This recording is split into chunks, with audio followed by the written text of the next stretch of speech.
Now the girl is holding a letter in her hands which says that if the lady had married right away, she would not have had to fall into eternal sleep. The main character squeezes this letter and wonders if these are the last words they say to their daughter, and what kind of nonsense is this? Soon she will be put into eternal sleep like a dog, and the only thing she gets from her parents is a dry loaf of bread. And this is not even funny. The girl grew up in South Korea in the 21st century and got a job as an architect, but on the very first working day she got into an accident, after which she found herself in another world, reverting, where she hoped to live a better life. But the parents of her second life went crazy because of money and wanted to sell her. And so the girl with difficulty escaped and became an apprentice architect, hoping to finally realize her dream. And right then, the ruler tyrant Ivriton named Veto, he gave the crazy order to put all the architects into eternal sleep, just because his fiancée escaped through a secret passage in the fortress wall. For this reason, even apprentices like her ended up in prison. The girl understands that if she were an architect, it would at least not be so offensive, but she only made rough sketches. At the same moment, the girl notices someone else, after which she approaches this lady and apologizes, and also offers her to eat at least this.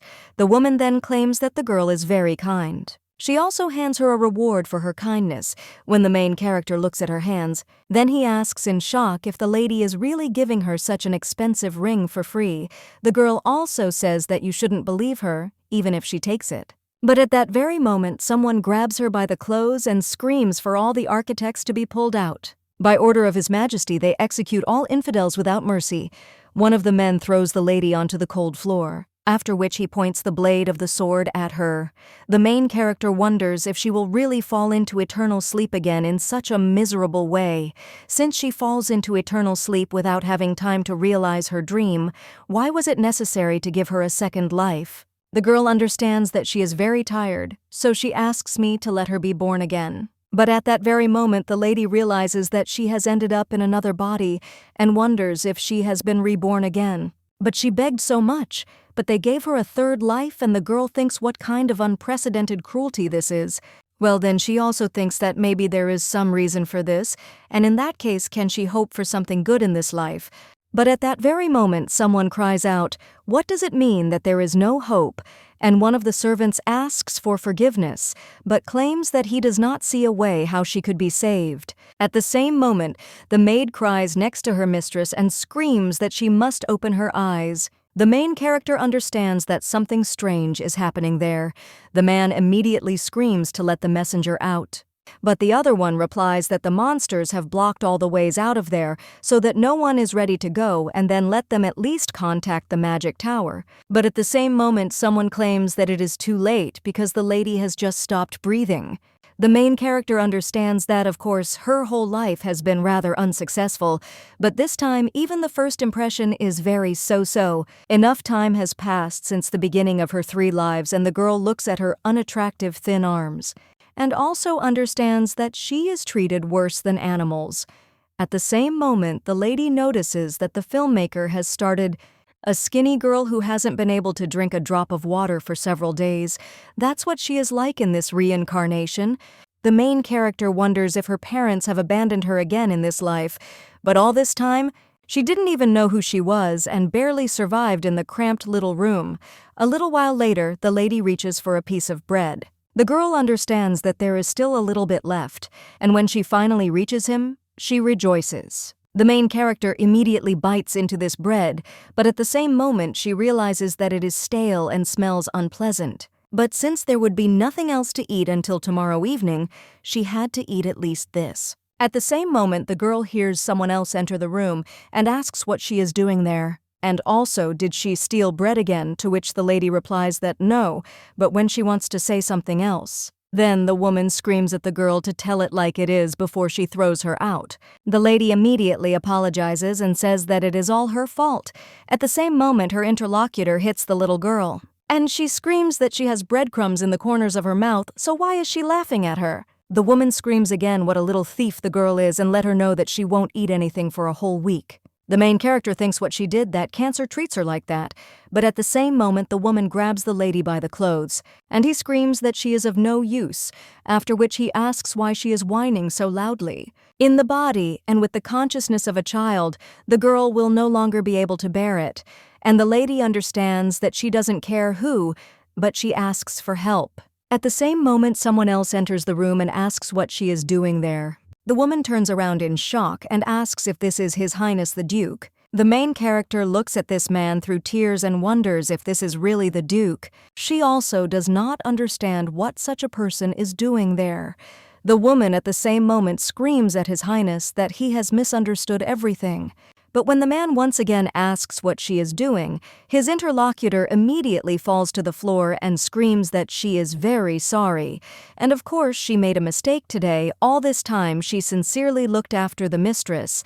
The main character wonders if this is His Highness the Duke and what brought such a person there. She doesn't know who he is, but judging by the way he scolds this woman, this man will be able to help her. The little girl immediately runs up to him and claims that it's not true because she was beaten there all the time. Every day they offended and starved her, but she is still small, but she will do everything he asks. The baby mentally asks him to take her away from there, after which the man takes the lady in his arms, and he says how light she is. When he is about to leave, he only says to deal with this woman.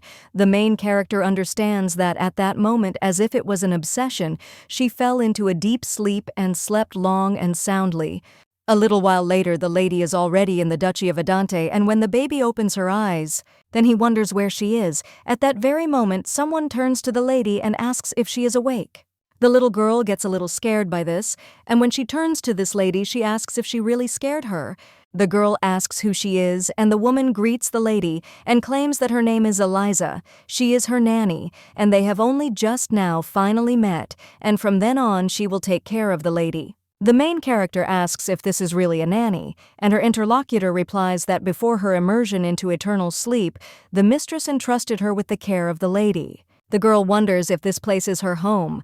She also remembers how someone screamed that the mistress should open her eyes. The woman who fell into eternal sleep during her birth was called the lady, and all this time the baby did not fully understand, but it seemed that she was her mother.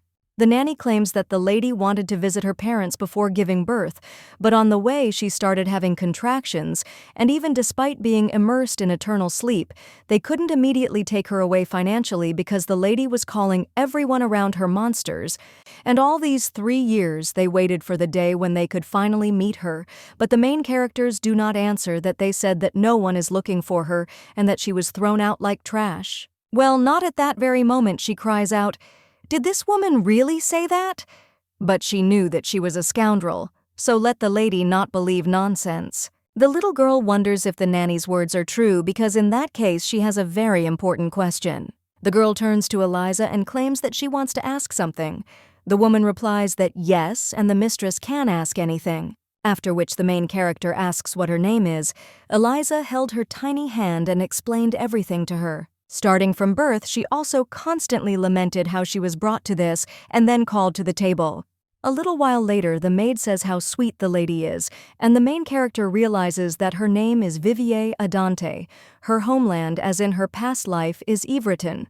It's really amazing because just yesterday the little girl couldn't eat or wash herself, but now she's like a real rich lady, just like her name, Vivier.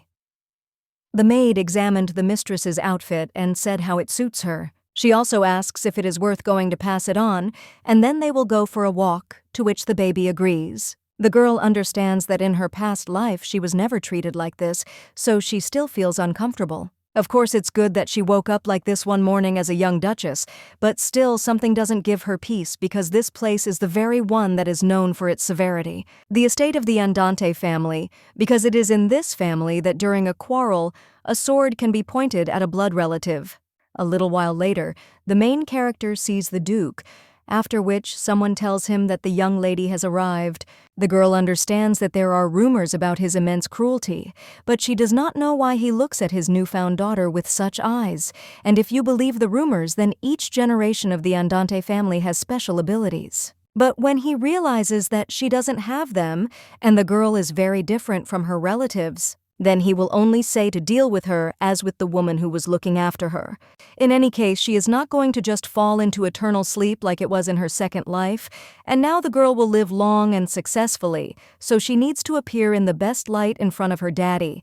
At this time, the girl sees some papers in his hands and wonders if these are math problems. The little girl runs to him at that moment and understands that this is her chance.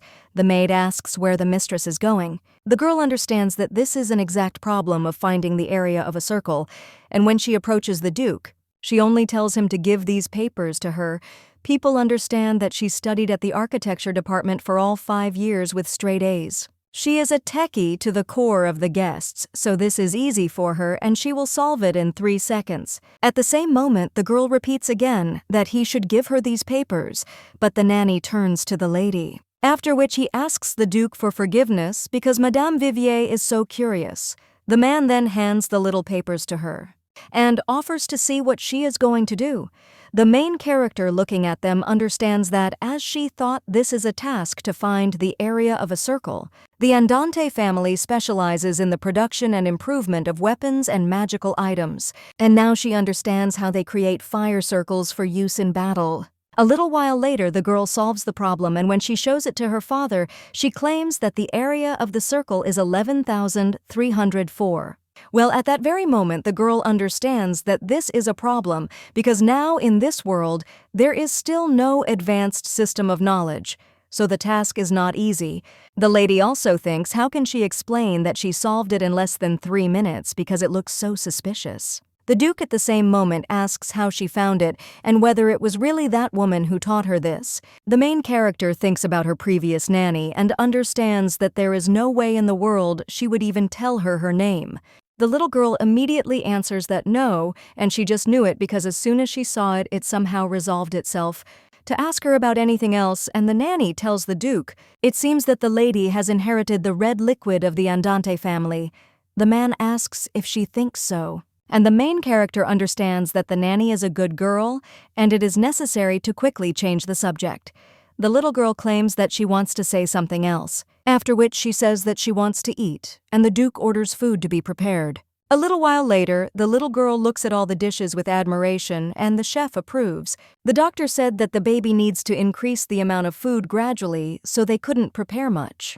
The lady understands that there is quite a lot there and remembers how the Duke said before the meeting that they should not allow her belly to become empty. The lady looks at the dish and wonders if this is the power of mathematical problems, but her dad's gaze has become more tender than before. The baby also thinks if everything is okay, and a little while later someone says that it is time to show the lady the duchy. But she would like to start from there again. This is the place that Mother Mistress loved most of all. The main character says that it is beautiful, and the maid claims that the Duke ordered to keep everything as it was during the life of his wife. So 5 people are tending to the ambushes, which surprises the little girl. Vivier understands that the day is cold, but everything is blooming, and it seems like he doesn't take good care of the garden. And Daddy seems very scary, but he treated Mom somehow in a special way. At this time, the nanny notices something on the baby's hand and wonders if she really has a ring from her mother on her finger. She wore it all her life, and it is true that the size changes to suit the owner. The main character asks if this is her mother's ring. However, she understands that it is a ring, which was given to her by some pregnant woman right before she fell into eternal sleep in her past life. The little girl also thinks how this happened, and she can't ask the nanny about anything. Well, at that very moment, someone wonders what the girl is doing in the garden, and when the main character turns around, she understands that this is her father. The maid tells the Duke that she brought the mistress there to help her get over the obligation, and the main character wonders why this man is looking at her with such a look. The little girl also wonders if he doesn't like that she's there, but she's so scared. At the same moment, the little girl notices something else, and when she looks under her foot, she realizes that there is a trampled flower there. Vivier thinks that this is a disaster because the garden that Daddy took such good care of is now destroyed. Judging by his face, he is very angry, and the girl is thinking what to do, because if she is kicked out like this, it will be bad. The man then approaches the lady and takes her hand, and the girl at that very moment remembers how the woman who was looking after her turned white and screamed that she was a little thief. Vivier. She understands that because of such a serious mistake, she will most likely be beaten and thrown out. After which the girl claims that she is guilty. Well, a little while later, the little girl is sitting at the table, and she wonders if she was kicked out. The lady also sees math problems in front of her. The girl wonders if her father really wanted to say that if she doesn't want to fly out of there, she should solve them all. Probably worth starting. But when the lady takes one of the papers, someone immediately turns to the lady. One of the women claims that by order of the Duke, they will now be her personal maid's assistants. These two are named Lydia and Jane. One of the maids claims that this is a gift that the Duke gave her, and the main character wonders if her father really sent her a gift. And he also assigned 2 personal maids, so it looks like he's not going to kick her out right now. Jane claims that she heard that this is the Duke's favorite pen, and Lydia says that it seems that the Duke really pays a lot of attention to the lady. The girl looking at the feather realizes that there is even a family coat of arms depicted there. If she is kicked out, then it will be possible to sell her and hold out for some time. At the same moment, one of the maids turns to the mistress and tells her to try this again. Lydia claims that they say these are the most delicious cookies, that the capital's master bakes no more than 100 pieces a day. When the main character tries it, she wonders what kind of taste it is, because before she could only eat stale breadcrumbs. And here everything that they give her is very tasty, and today's cookies are generally beyond all praise.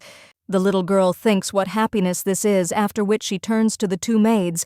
She also hands them cookies and suggests that they eat together since she can't eat everything herself. Well, one of them asks if they can eat such precious cookies. The main character replies that everything is fine, but if they have something tasty in return, they will also share it with her. To which they answer the lady that it is a must. One of them claims that she is looking forward to the lady's birthday party that will be in a month. The main character understands that this place is not yet familiar to her, and it is not easy to get used to it being in the body of a little girl. But she wants to live long and successfully together where there is no need to worry about food, and at least until she grows up. Vivier would not be an adult for a long time yet, so she had a lot of time until then, and so the girl thought. But a month later, someone cries out to the Duke that the lady has disappeared, and the girl, being in the forest, understands that it was as if a blow had struck in the middle of the night. After all, for some reason, she suddenly became an adult. A little while ago, the girl woke up as usual. Well, when she wanted to fall into bed again, the maid put a pillow under her, and the mistress claimed that she was right. I felt that it would be like this. The woman also said that the lady needs to get up, and the baby said that she is now at the age when she needs to sleep a lot. And yet, one of them claimed that today it was impossible, after which she claimed that she was washing the lady so that she would wake up faster. When the maid did this, the main character thought how good it was to be a lady from a rich ducal family. Jane asked if the lady remembered that today was her birthday. The main character thinks, is it really so? A whole month has already passed since she found herself in the duchy. And during this time, she learned something from the maids, namely that she was reborn after 100 years.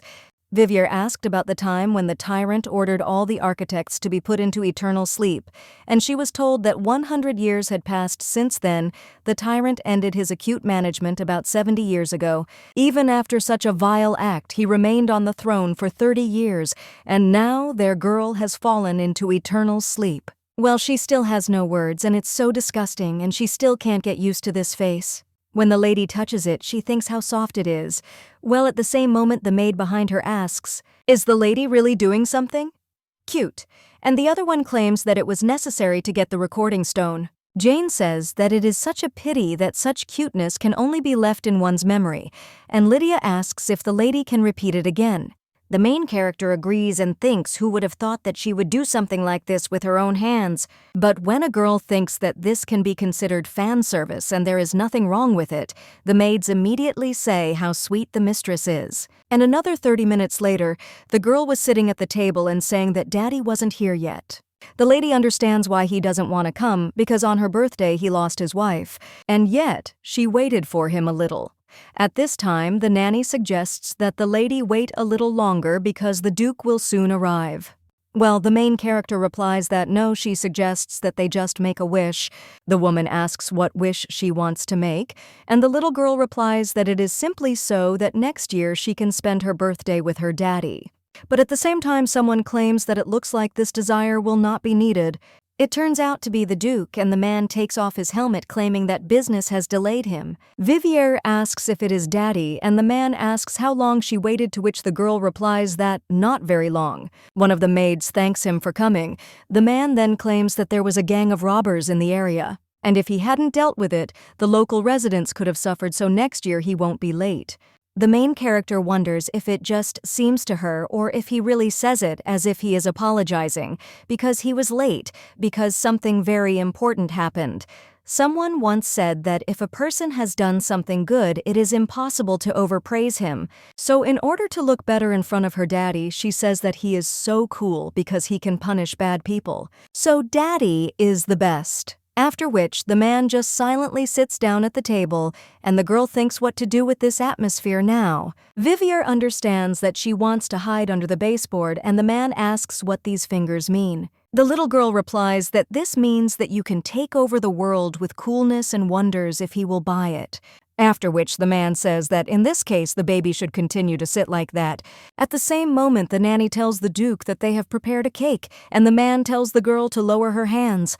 The main character agrees and understands that in her first life the only person who congratulated her on her birthday was this advertising message, and in her second life she lived completely forgetting that such a day exists.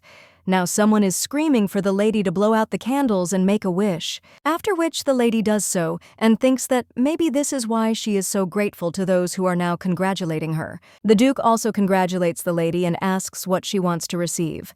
The girl asks if he is talking about a gift, and the man wonders if she really thought that she would just spend her birthday without any gifts. Vivier answers that it is not about that and she just doesn't know yet.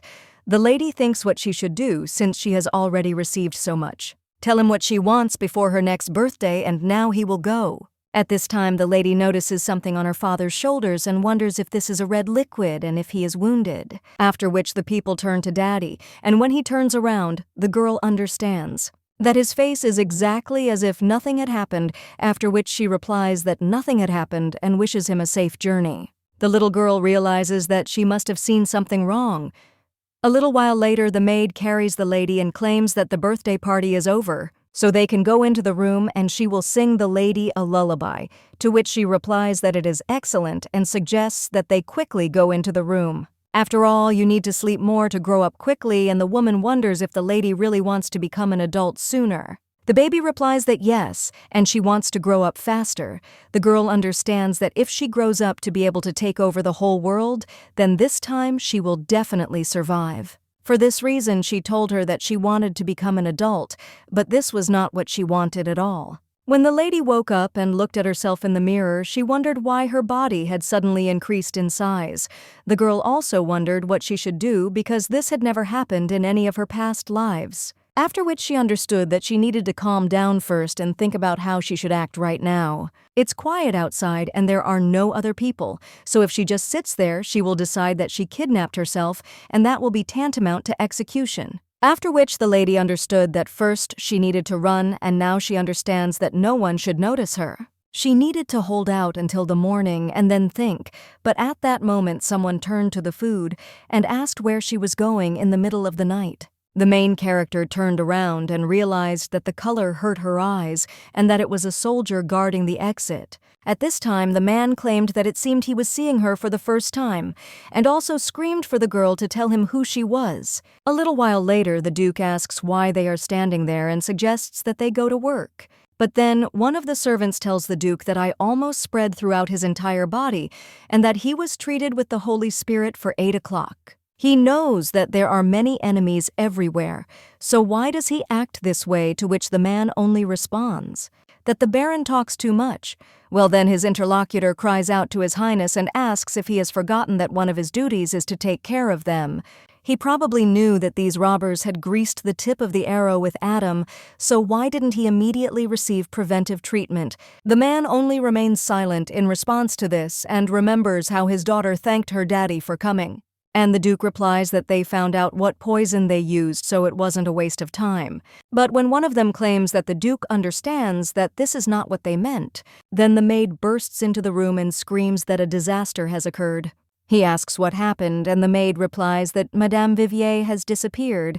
The Duke, shocked, asks what she's talking about last night, when one of the knights asked the lady where she was going and who she was. The girl didn't even know what to answer, and understood that she needed to calm down because she could get out of there. The lady claimed that she was a servant of Madame Vivier, and her name was Siona.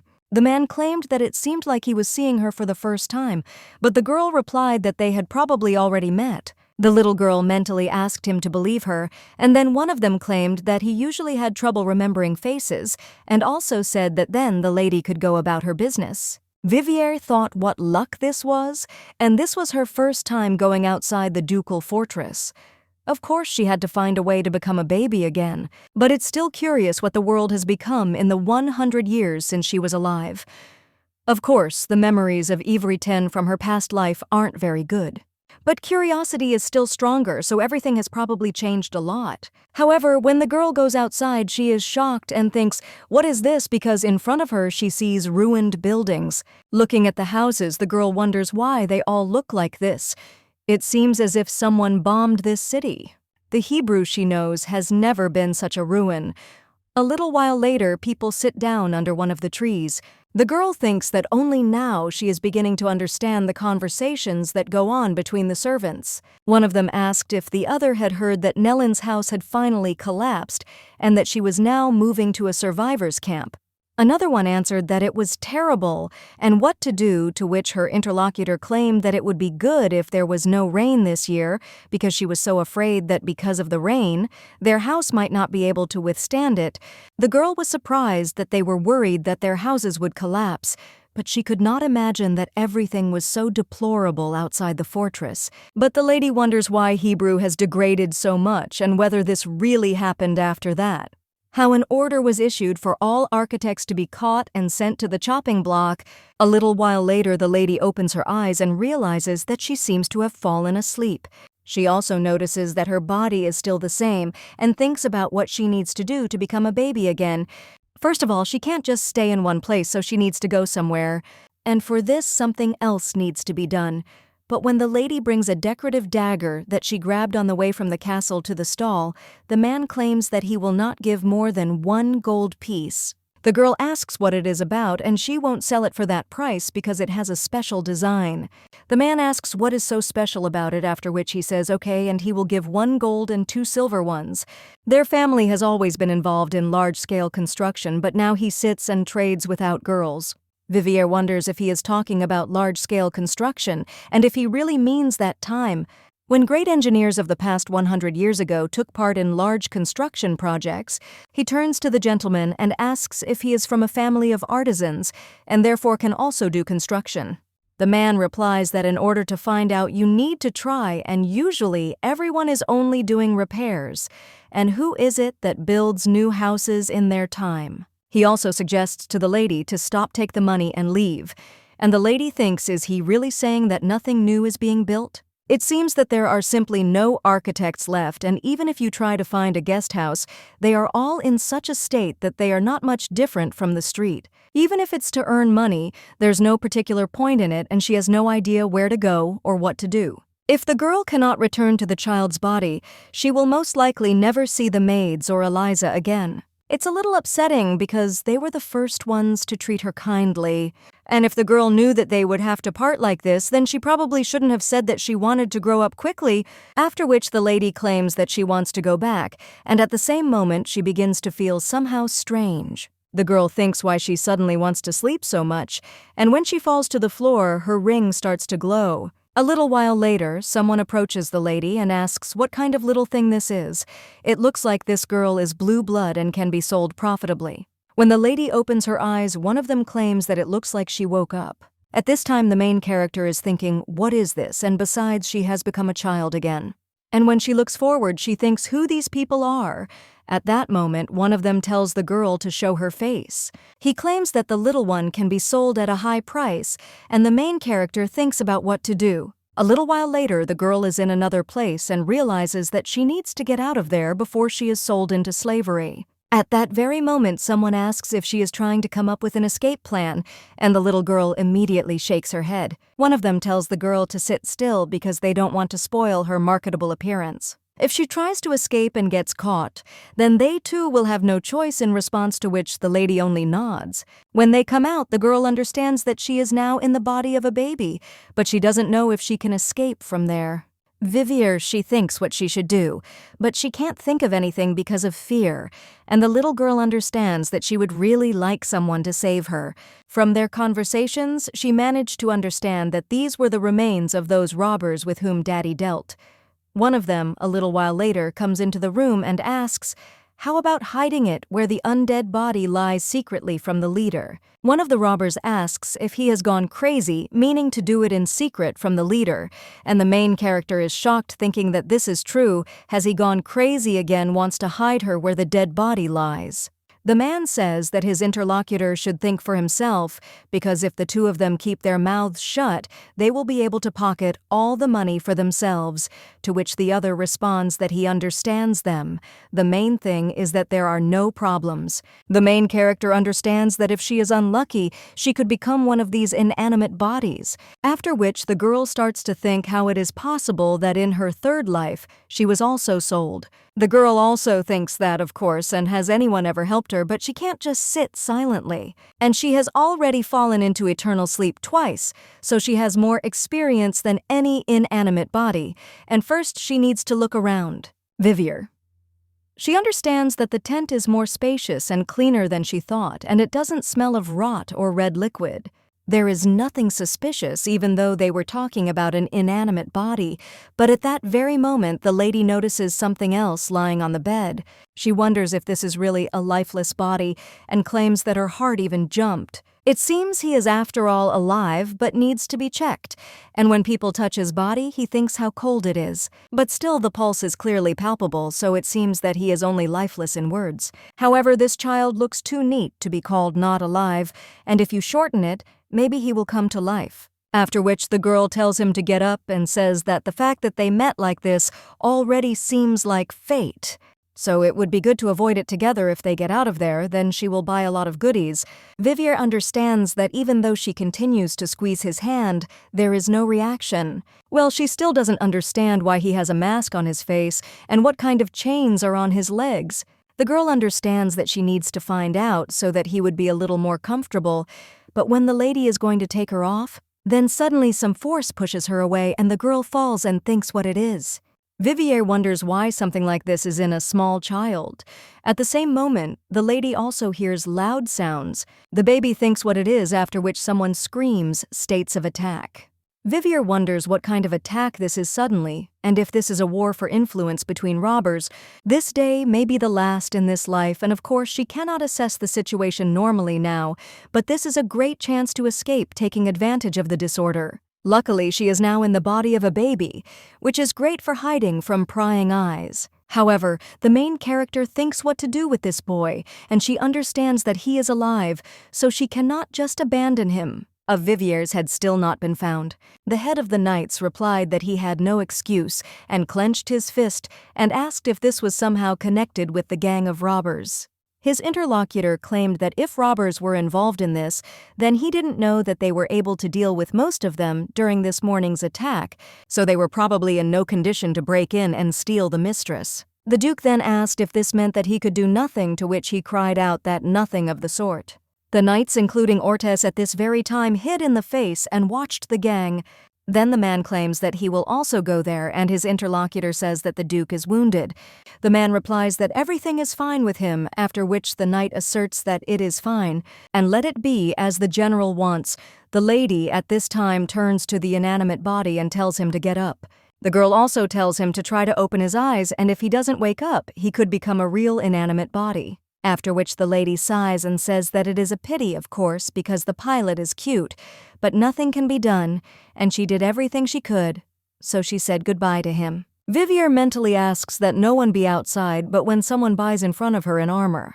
Then the lady gets scared and claims that she didn't intend to run away, so she asks not to put her into eternal sleep. The man at this time says that here she is, and the lady, having recognized this voice, understands that it is Daddy. The Duke claims that he has already searched for her. Vivier wonders if he was really looking for her, and that means the sounds of an attack outside and what was happening there was for the sake of saving her. But the Andante family knows no mercy even towards relatives. The lady could not even imagine that someone would come to save her. Vivier. She thinks about what she should do and whether she should jump into his arms radiating cuteness or thank him with great respect for saving her. In order for him to treat her better, something needs to be done just like with that woman. So now, in such a difficult situation for her, daddy always comes to save her. The man at this time claims that there is nothing more to be afraid of, so she can stop crying. The little girl wonders if this time he has come to save her too, and her interlocutor claims that if not for this, then why would he be there? He also invites the lady to come to him, and they will go home, after which the lady gives him her hand and agrees. Vivier understands that she always wanted everyone to treat her kindly, and it seems that she got even more than she wished for on her birthday. But the lady at this time says that before leaving she wants to take up another minute of his time. The girl points towards the boy and claims that there is some child lying there, after which he comes up and looks at him, after which he goes out into the street where the main character is already. And he wonders what she wants to do with this child. Vivier understands that if she leaves him there, he will again fall into the hands of the robber, so the girl says that she wants to go with him, and the man agrees. A little while later, they are already heading in a carriage, and the Duke looks at his daughter. He also recalls how he claimed that tomorrow it would be necessary to gather the soldiers guarding the exits. A little while later, they arrive at the Duke's castle. The maid runs up to her mistress, and she screams that words cannot express how worried she was about her. She had to watch how she slept, and it was all because of her. The main character replies that no, and Eliza did nothing wrong. The woman then says what terrible scoundrels these people are. After all, how dare they kidnap the lady? The girl understands that everyone was very scared because of her disappearance. Well, she can't tell them that she left herself.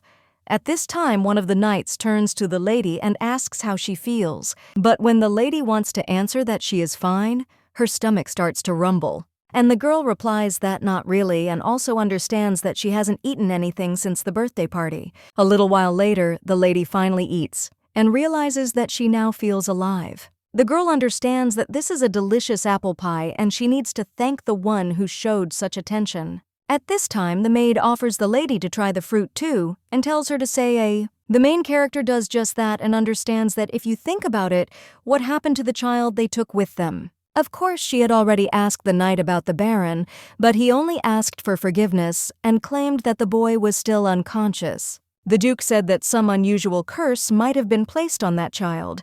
The lady does not understand at all how it was possible to put a curse on such a small child, and yet what a relief that they took this child and returned without problems, that she was able to meet them again, and also that things happened that night, but she is still very, very happy. A little while later, the little girl goes with the nanny and asks her if her good daddy is really a man. The woman replies that of course he is, because he is a man with the warmest soul in the world. At that very moment, the little girl hears someone asking if everyone is here now. The girl understands that the atmosphere there is for some reason strange, and the guards at this time ask the Duke for forgiveness for what happened that day. The ladies understand that she was thinking why all the soldiers gathered there, but it's all because she secretly got out of the castle then. The knights date time claim that they are guilty, and they ask to spare their lives, and the girl wonders if he will really plunge them into eternal sleep for this. The man claims that they will all be executed without exception because a suspicious person was walking around the area, but none of them suspected anything, so what is the point of living for someone who can't even cope with his own work? So he will be generous to them from this moment on, and for the next hour, he gives them a chance to plunge into eternal sleep themselves. The main character is shocked and thinks, what is magnanimous about this? After which she sees two more knights and realizes that they were standing guard when she secretly slipped away. One of them claims that if the Duke orders, they obey, but at the same time people think that they should wait, because she had no idea that the situation would go this far. At that moment, the little girl screams for them to wait, after which she says that they cannot be put into eternal sleep. The baby immediately takes a breath, and then he screams out that if Daddy puts people into eternal sleep, then he is very scary. The man at this time thinks whether he is really scary. The nanny also addresses the lady, and he says that the Duke will show leniency, so she asks him to stop crying. The little girl asks if this is true, after which she turns to her daddy and asks him not to put anyone into eternal sleep. The lady understands that she cannot allow innocent people to fall into eternal sleep because of her, after which the man replies that it's okay and he won't because he got carried away by deciding to plunge everyone into eternal sleep. The little girl at the same moment claims that it is impossible to put anyone into eternal sleep, and the man replies that he will not do that. He will simply deduct a week's salary from them, and that will be all, so let them immediately correct their weakened discipline. At the same moment, the knights thank the Duke and say that their lady is their benefactress and also their savior. At this time, the main character suggests that the nanny leave quickly, to which the woman agrees. The girl understands that if she had not suddenly become an adult, then this noise would not have arisen. So she doesn't understand why she suddenly grew up and became a baby again. She doesn't have answers to these questions, and also whether it can happen again. And she also asks the nanny if that child woke up yesterday. The woman asks if she is talking about that child.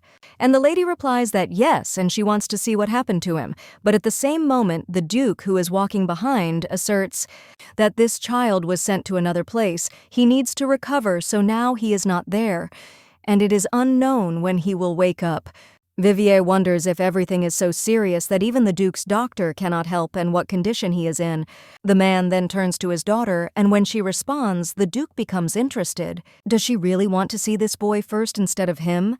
Vivier wonders why he has that expression on his face, and is her dad really angry? The little girl immediately turns to her daddy and claims that she wanted to see him before going to bed, and when the man asks why, then the girl replies that if she sees him before going to bed, she will probably be able to see a dream in which her wonderful daddy will be there. The lady understands that she had prepared her cuteness for such moments. The man at that time said that this is how, and then he will go. Vivier wonders if it didn't work, and if it was a bad answer.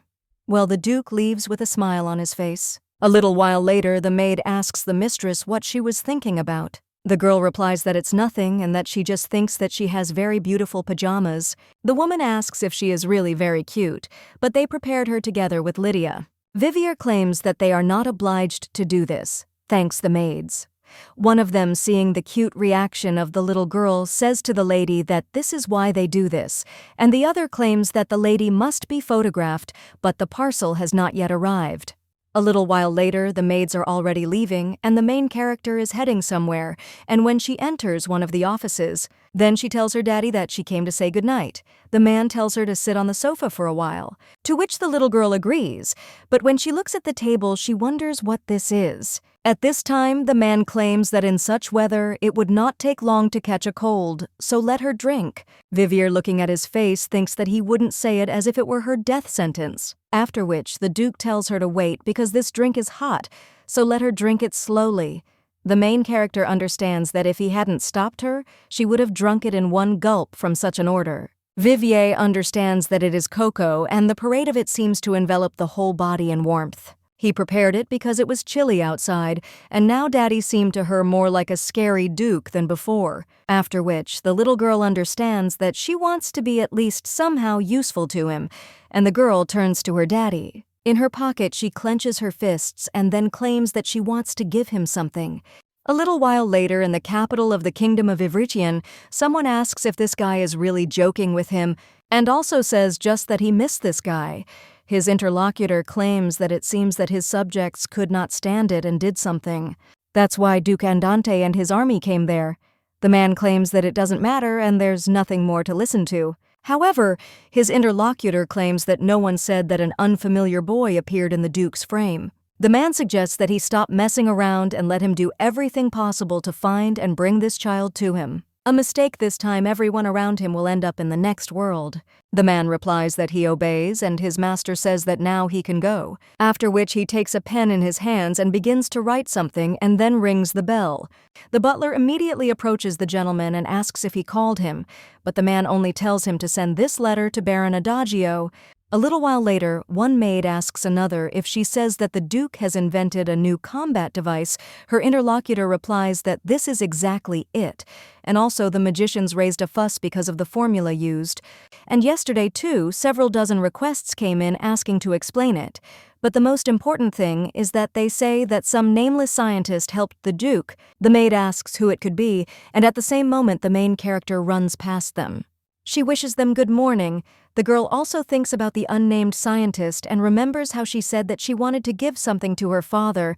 The man asked what it was, and the lady claimed that it was the magical calculations that he had given her last time. She tried to make a simple formula out of them, and the man asked if that was really the case. The lady understands that she is going to live there for a long time and in luxury, so she decided not to do anything that would look suspicious to the child. However, Daddy had already saved her twice, and she wanted to be useful to him, so she claimed that she wanted to give this thing to Daddy. The man looking at these papers claimed that he had suspected from the very beginning that she is an unusual girl, and that means she has been deliberately hiding this all this time. The main character is shocked and wonders if he really figured out that she is not a child, but she can't tell him that she was reborn, so she doesn't even know how to explain it. The man claims that Vivier turned out to be a genius, but the little girl replies that everything is not so, after which her father says that there is no need to be modest, and the lady understands that she simply wrote her off.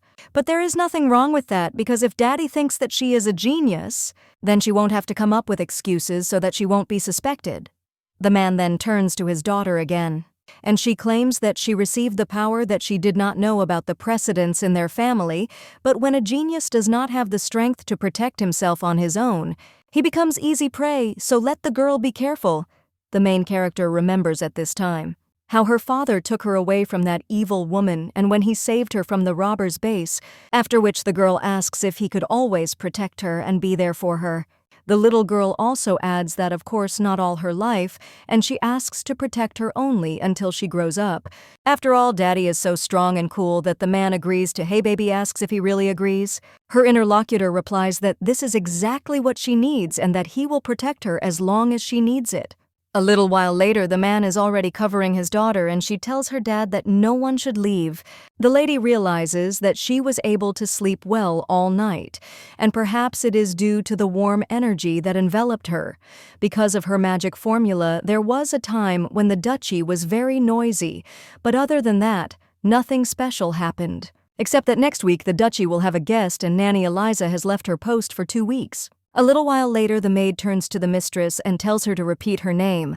The little girl does so, and her interlocutor asks how she can be so cute. The main character realizes that she still pronounced the name incorrectly and says that she wants to learn faster. The woman claims that she reads a lot of books to her, and by the time she returns, the lady will have plenty of success. On her father's orders, Eliza went to her mother's house in Arrett County. When her mother got married, her nanny followed her. And maybe that's why she adores her so much, and it would be good if she came back sooner.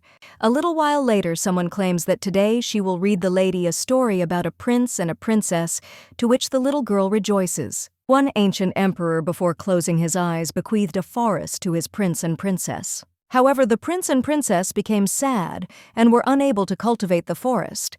At that time, the animals started a war and destroyed it. The princess tried to convince the seriously angry prince, but he could not stand his anger and without the princess's knowledge set the forest on fire. After which the maid closes the book and realizes that it looks like the mistress has fallen asleep.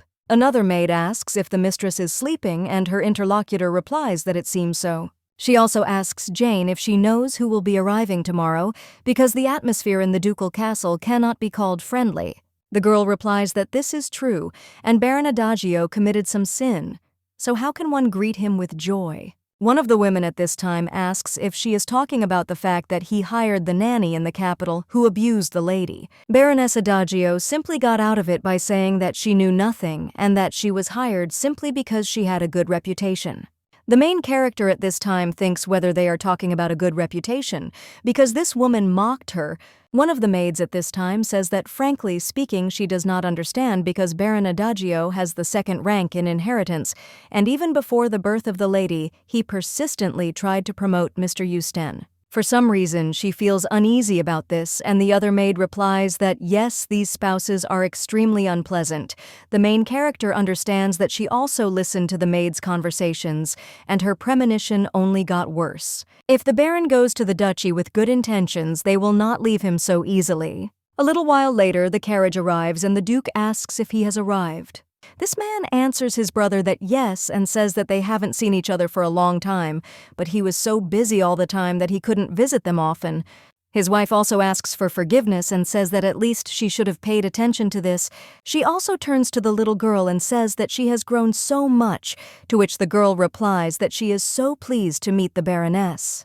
The woman says how smart and cute the little girl is, and she is also pleased. Vivier wonders if these two really hired that woman who offended her, after which someone else gets out of the carriage and the woman tells Justin and Medina to say hello to Vivier, after which the girl greets her and asks if her name is Vivier. The boy also reluctantly greets the girl, and his sister says that she is pleased to meet him and invites Vivier to be friends.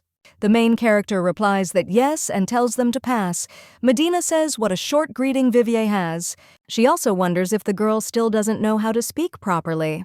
And the baby is not at all like she thought. The main character wonders if these are really little bugs.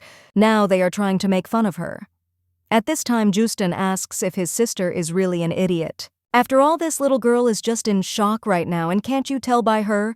The main character is thinking what shock means. Why should she be so surprised? The boy at this time tells the lady to just look at their family's majestic carriage, all in gold. This is a carriage called Mercedes-Benz from The Greatest Wizard. He also asks, "How is the lady?"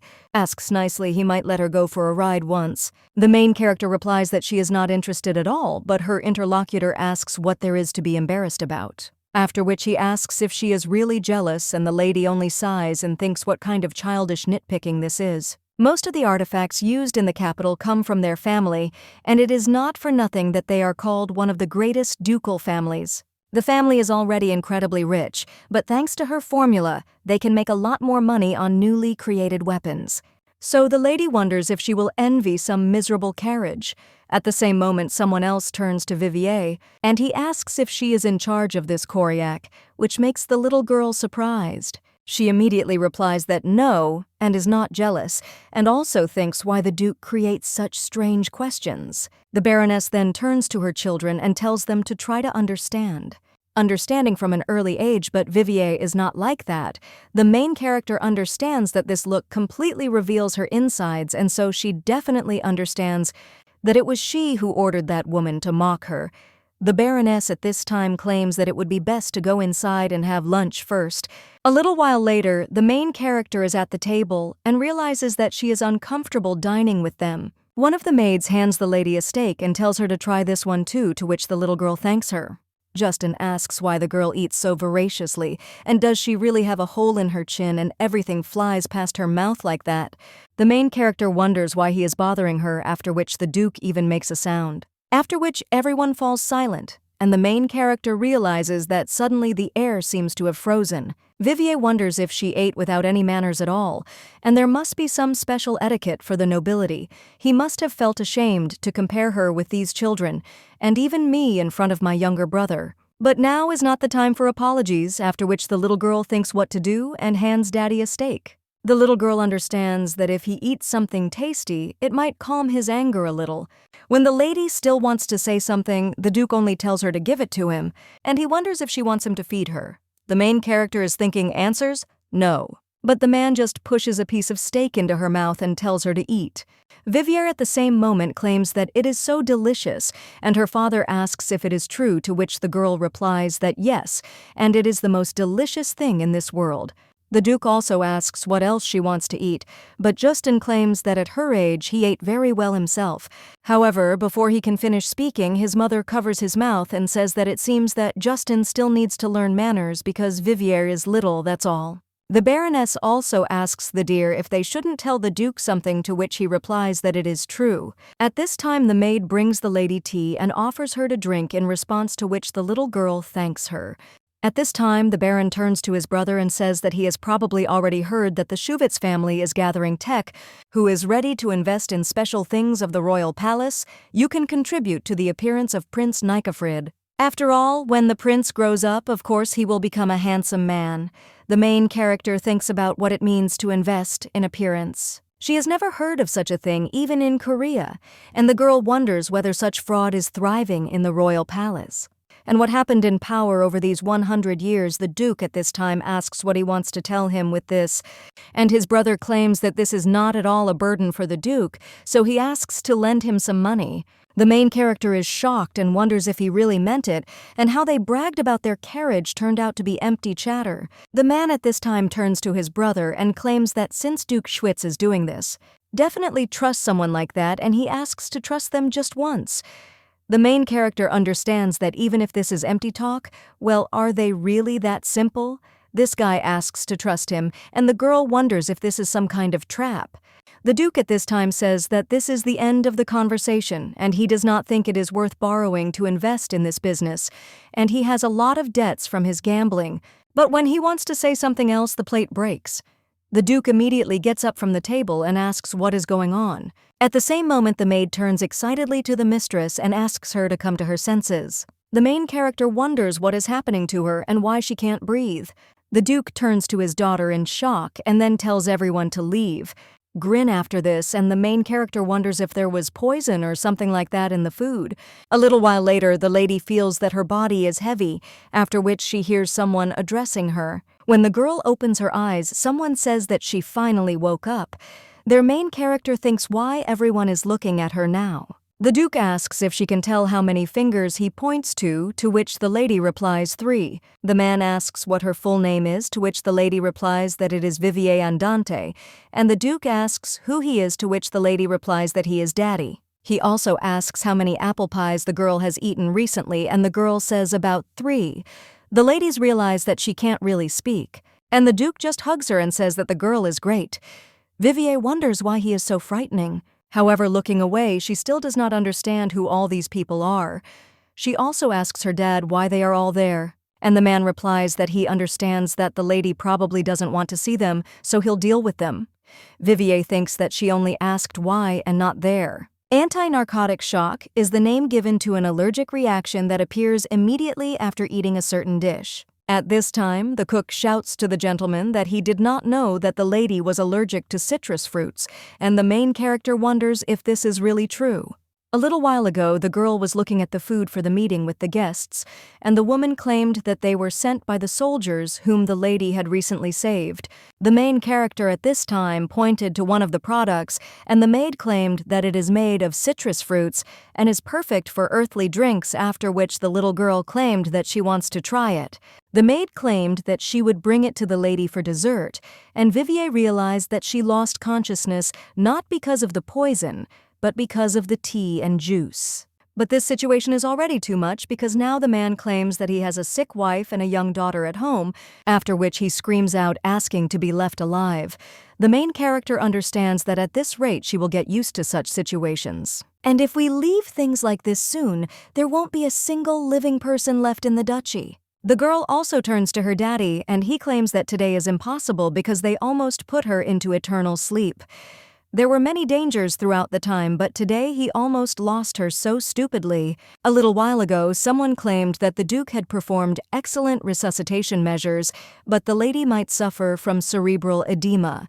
The man understands that he will never lose her again, and this time there is no way to forgive them. At this time, the little girl grabs her daddy by the clothes and says that she really wanted to drink tea with citrus juice.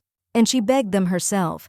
She asked them not to check anything but just give it to her, and it was all her fault. The Duke claims that even if she says so, it is impossible, because whatever she says this time, he will definitely not leave this issue like that. Another 5 minutes later, the cooks were already shouting praises to the lady and claiming that they loved His Highness, while the man just ordered them all to shut up. Vivier understands that she thought that this time something terrible would definitely happen, and what a relief that he called off the execution. The Duke claims that it was only after he sent them into the corridor that silence finally set in, after which the baby turns to her daddy, and she wonders if he was really that worried about her. The man then turns to the girl, and he claims that he thought so that he couldn't take his eyes off her for a second. And it's also good that everything is fine with her brain, because he heard her answers and no longer worries. The main character is interested, and whether he asked in order to make sure that everything is fine with her brain. Vivier also says that she shouldn't have been so stubborn to try the tea and juice. She also apologizes for making him worry, and the man replies that it's nothing. But in the future, when she tries a new dish, let her always start with a small portion. The girl replies that yes, and she will do so, and now 4 days have passed since the incident with Yulia. It happened during the visit of the Baron's family, so they were afraid that it would affect them too, so they are being careful. Well, it's good that she doesn't have to see anyone anymore. She doesn't like anyone. The little girl also stretches out and realizes that the weather is just perfect for sunbathing. At that very moment, the little girl notices the Baroness and thinks what kind of bad luck this is. The lady also asks, who is this man next to the streams? At the same moment, someone else answers that Ostas is a camp.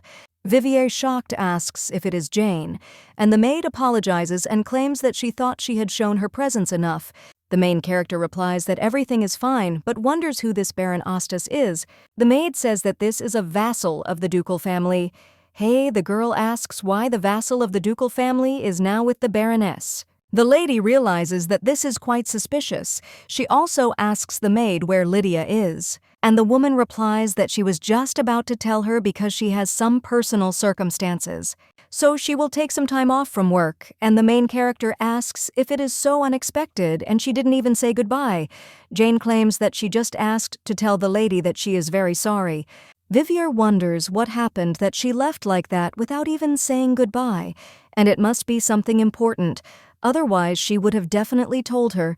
Nanny, Eliza, and Lydia left this meeting of the Baroness, and the Baron seems strange, so the girl understands that only trouble is happening. At this time, the Duke remembers how the little girl asked if he could protect her. At that very moment, someone appears in his office, and the man tells that person to come in, after which a knight enters the room and tells the Duke that news has arrived from the county of Ire. In this letter, someone wrote to the dramatist Duke that this was a very urgent letter, so she asked for forgiveness if it seemed impolite. At first it seemed to them that the village that bound this child was connected to a magical object.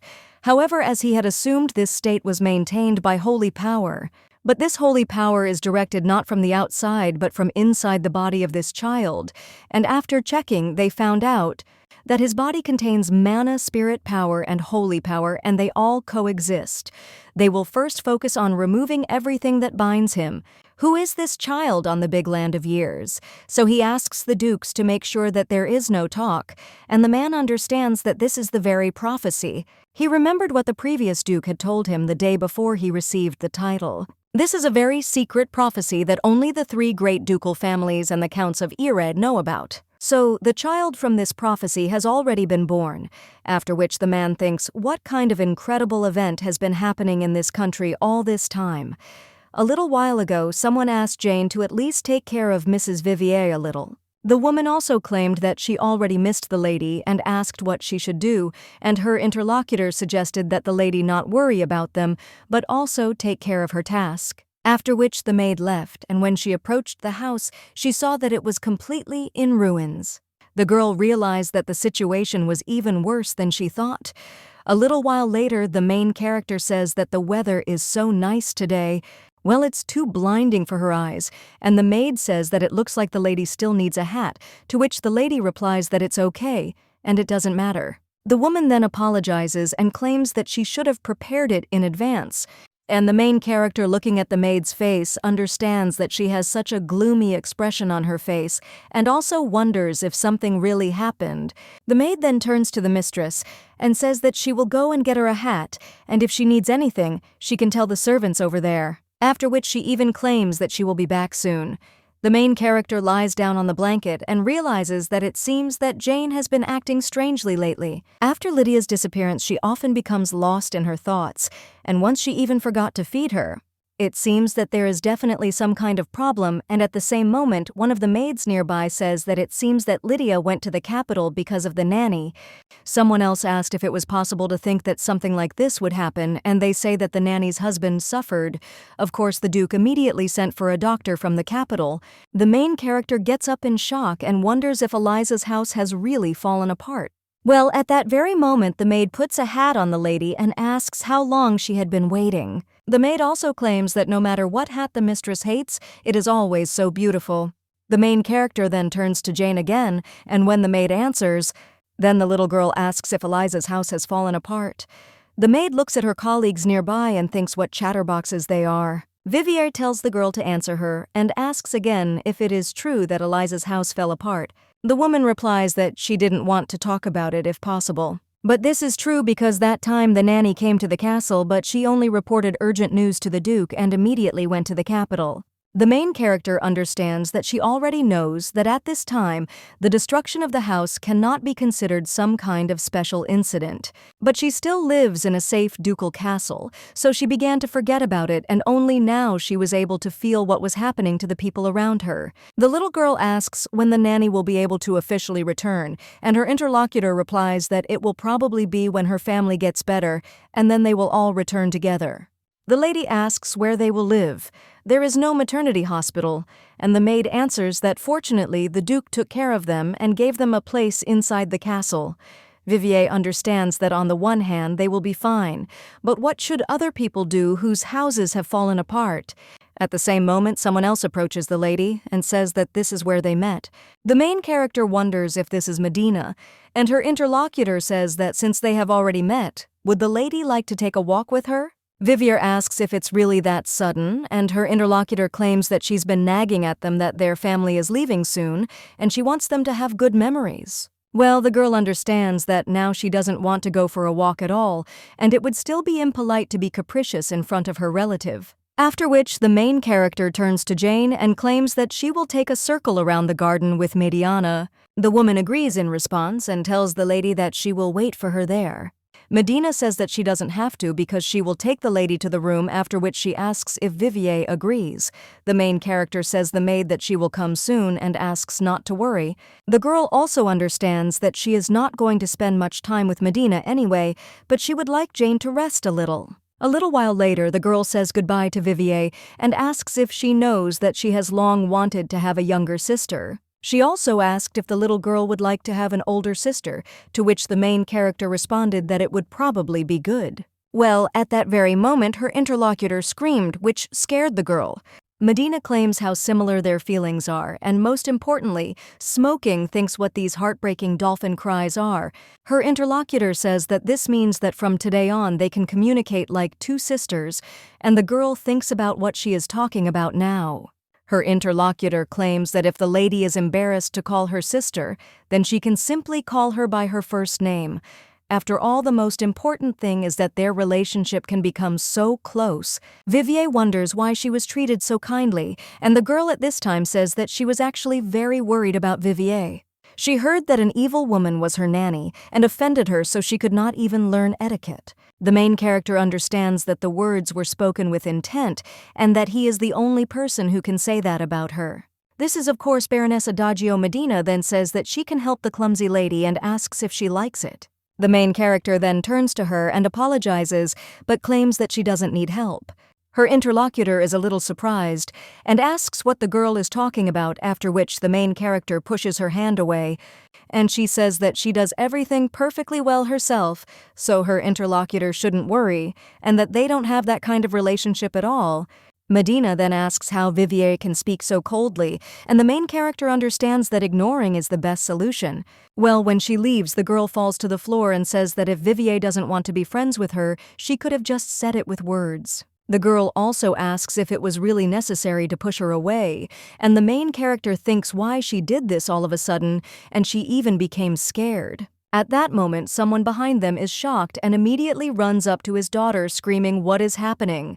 The man immediately turns excitedly to Medina, and the main character thinks what she is going to do. The Baron immediately screams out what Vivier did and how she could push Medina since they are relatives. The main character thinks what they are doing suddenly, and when she steps back, she steps on someone's foot. It turns out to be the Duke, and the man is wondering what is going on there. The girl asks if it is really Daddy, after which she even wonders if this is a trap that she had only heard about before. At this time, the Baron turns to his brother and asks if he himself didn't see how his daughter fell right in front of everyone. The girl understands that she doesn't know why they are doing this to her, but she doesn't understand why they are doing this precisely when Daddy is nearby. The Duke at this time says that he really does not see his daughter getting hurt, and he asks his daughter if these words are true. At the same moment, someone else jumps out of the bushes and screams that, of course, this is not the answer. The lady is probably offended now. One of them claims that the second lady switched off herself, and he saw all this very clearly with his own eyes. The Duke is interested in whether it means that the girl fell without anyone's help, but screamed that Vivier pushed her, to which you are answered by the state absolutely correctly. The man then asks if it turns out that she invented a non-existent incident, after which the girl gets a little scared, but at the same moment she gets up and screams that everything is wrong. After all, Vivier said that she didn't want to be friends with her, and she thought that the lady had pushed her away.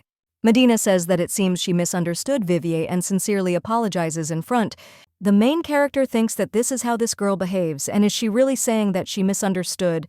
It is obvious that she looked at who was coming towards them and did it on purpose, but she was very tired because there was bad news from the nanny and other things around. This time they will just settle everything quietly, and the main heroine says that if she feels guilty, then she should think about her actions. But the Duke at this time turns to the knights and asks why they have been watching Vivier all this time. After which the knights say that in fact they are distributing duty and thus taking care of the safety of the lady, and they are called Govilu. This stands for Mrs. Vivier is the best. The man then says how surprised he is that in his fortress there is a group that he has never heard of, after which he turns to his daughter and says that it is worth going because it is unknown how they will behave if they stay. A little while later, he also asks where the girl wants to go, and most importantly, the game does not say that she should be taken to Jane. The Duke also says how strange these guys are and how they came up with some kind of Govilu. The girl thinks that this is true, but Daddy is not far behind. A little while later, the main character tells the maid that she wants to play in the sandbox. The maid asks if she should bring a small shovel. And Vivier understands that she is still worried that the nanny's house was destroyed, so she wants to help her somehow. And after so much thought, a way came to her mind, and now the main game does not answer that if you do not answer, she needs a red wedge. The girl thinks about a house made of straw bales, and in simple terms it is a house made of straw bales and clay. It requires wood, straw, and clay, and is fairly easy to build with materials that are relatively cheap and easy to obtain. Of course, a lot of labor is needed, but if you let me show you Daddy's construction plan, I'll do it. I've written without any special worries. At the same moment, the girl apologizes to the lady, but says that it seems there will be problems with this, and the main character thinks why live, she didn't ask for precious stones. The woman at this time says that in order to spend money on something unusual, you need to get permission from the nanny, and the little girl wonders if she really has to wait until Eliza returns, with the list in the garden instead. But the girl replies that it is not necessary and understands that in this case, she will have to look for another way. A little while later, the maid knocks on the Duke's door and asks the lady if she will really be having breakfast with the Duke today. The baby replies yes, after which the woman says that they will see each other later. At that moment, the Duke opens the door and tells her to come in, after which the little girl wishes her daddy good morning. She lifts her dress, and when she looks at the expression on her father's face, he understands that it is unchangeable because he saved her. She feels close to him, but for Daddy everything can be as before. It is not known whether her daddy loves her with all his soul, so one cannot relax and can try even harder. At this time, the man says that she woke up early, and the lady understands that she slept late today, and he says, so, maybe this means that he wants to reprimand her considering how lazily she only just woke up. The Duke claims that he wanted to see her from the very morning because he decided to give her something. After which he hands it to the lady, and the main character looks at this object. He understands that this is a sacred artifact called the patronage of the spirit. The main character wonders if this is the same treasure that legends are told about, and it is such a beauty. Sacred objects of this treasure of God that allow one to use powers that have never existed. The man claims that of course he did not receive permission from the royal family, but he can use this sacred object because the Counts of Iray, who are responsible for sacred objects, decided to temporarily give it to her, and maybe to some extent he will be able to protect Vivier instead of him. The main character thinks really after her kidnapping. Eliza went to the capital for this very reason, and is it really all for her sake? The girl understands that for the first time she is treated so kindly. After all, until now, no one had helped her just like that without any payment, and in her first life, her parents abandoned her. And in the second, they even planned to sell. At this time, the man says that there is something else. After all, this object contains the spirit of the wind, and he thinks that she should be able to deal with Sylph. The main character asks if this is a real spirit, and when she looks at the decoration, then the wind starts blowing from it and the main combustion engine is in shock and wonders what it is. After which, something resembling a fairy appears near her. The man says that of course her sacred object does not have the power to tame the spirit of the window, but she can use their power. The main character asks her daddy if this means anything, but the man doesn't let her finish. And she claims that this is the spirit of the wind called Sylph, so let her try to order him to return. The girl does so, after which the spirit returns back to the decoration, and her father says that it depends on how the girl controls it. He will change, so let her be careful what the lady agrees to. The girl thinks how good it is because she is so happy with her father's actions that are done by her family, that she wants to somehow express her gratitude, and when the little girl wants to thank him, then suddenly her stomach starts to rumble, and the girl confusedly wonders what kind of bolt from the blue this is. The Duke claims that it looks like it's time for breakfast, and the main character wonders why this always has to happen at the most important moment. A little while later, someone tells the gentleman that the food is ready, and the girl realizes that these are all her favorite people. It seems that Daddy has the same taste as her, after which the man also places a steak next to the lady. And the main character at this time asks what will happen since she spilled soup on her clothes. While the girl apologizes to the Duke, he thinks that it seems that Vivier really loves to eat. The little girl also asks if she can ask about something, and when the man asks about what, the lady wonders if there is still any news about that boy. The Duke wonders if she is really talking about the one she saved. The Duke replies that he was told that he is very ill, and he himself understands that this boy has been bothering him all this time. And the reason is that in the mask and in the shackles of this boy, there was a sacred power that was capable of copying him. Is usually imagined that sacred power is used for healing, but in fact it can also be used to destroy and curse. It is just that the temple hides this, so as not to ruin the image. So there is a high probability that the one who did this to the child is in the temple, and for this reason, even if the boy wakes up, he cannot be allowed to meet Vivier, after which the man says that this boy can even fall into eternal sleep, so let her better be delusional about him. After this, the little girl sighs heavily and understands that she took him from there to prevent him from falling into eternal sleep. He is still a child, so she feels so sorry for him. A little while later, the maid asks if something is bothering the mistress. The main character replies that no, and she just overate. The woman says, "Madam," that she will immediately bring tea that helps digestion. The little girl understands that this is a lie because she will bring vinegar, saying that it is a remedy for indigestion, but she does not want vinegar. At this time, the maid says that if you add sugar there, the performance becomes bad, and says that she is leaving. Vivier realizes that this is a failure, but at the same moment she hears someone else enter the room and asks if Jane has already arrived. But the one who entered the room was Justin, and the boy says that even there is nothing special.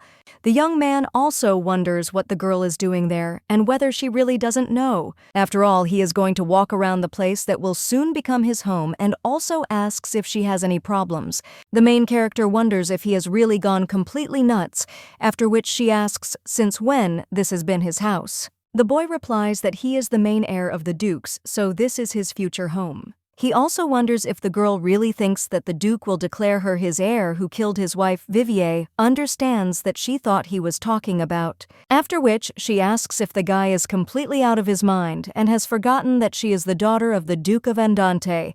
The guy then asks her what she's talking about, and the main character realizes that she's seen plenty of idiots like him in her past life. This is an ill-mannered little thing. Hey, the girl understands that the older one will teach him a good lesson now. The young man then cries out, could it be that she was hiding her identity all this time? And the main character says that since he figured it out, he should get out of here before she locks him in, so that neither a mouse nor a dog will find him.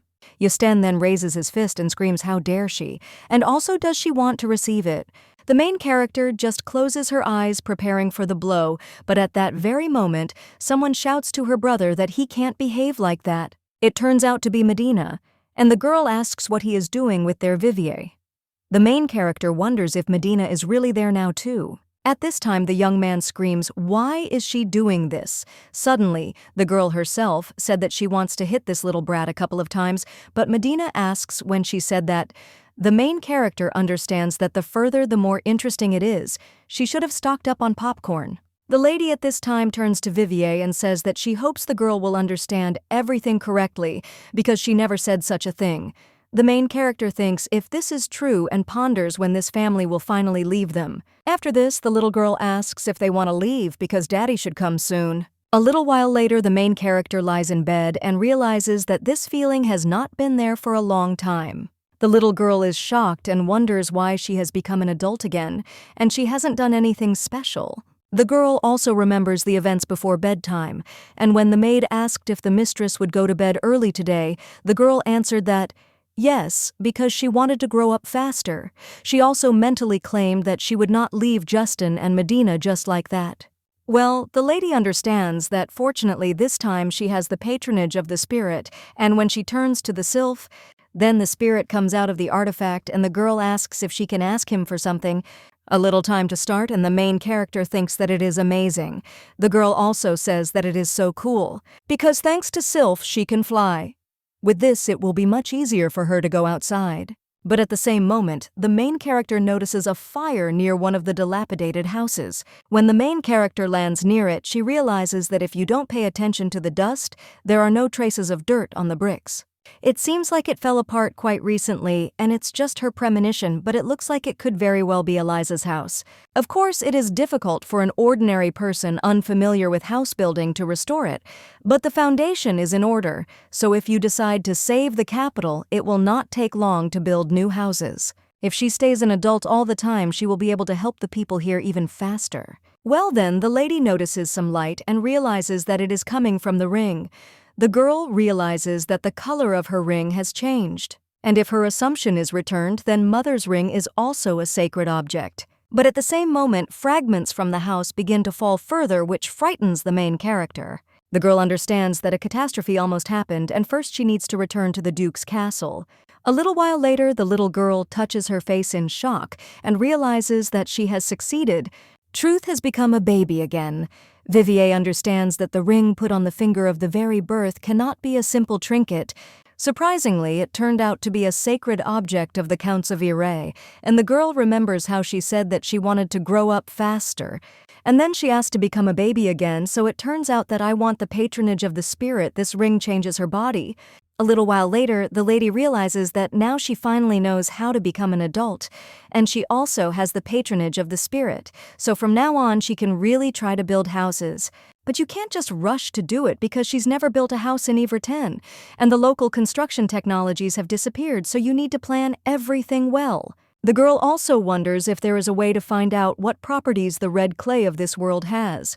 Well, when she looks at the base, she thinks, since when did it appear and so on, people understand that they do have specialists. After all, there are 5 professionals taking care of the garden. When the main character is going to go somewhere with her, the maid asks where she is going. The little girl replies that she will go out into the garden for a short while, after which the woman screams for her to wait. And he tells the lady that they are going together, only she will clean up all this, but the girl replies that it is not worth it because she will return soon. A little while later, Vivier finds herself in the garden and wonders who she should ask first. And how to ask this question. The girl understands that now in Everton all the architects have disappeared. So it would be strange if a plan for building houses suddenly appeared, if everyone knew that she was asking about the properties of clay. But at that very moment, someone screams for the lady to be careful because she just did. But the girl doesn't have time to listen to the end before she immediately falls and drops her jewelry. One of the gardeners approaches the lady and asks what to do and if she is okay. The man also asks if he should take her to a doctor, to which the little girl replies that everything is fine. But she wonders if he can give her necklace. The girl understands that in this form she definitely can't do anything.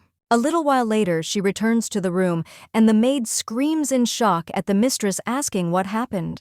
The woman then claims that it is her fault that she did not follow the lady, but the main character replies that it is her own fault that she fell.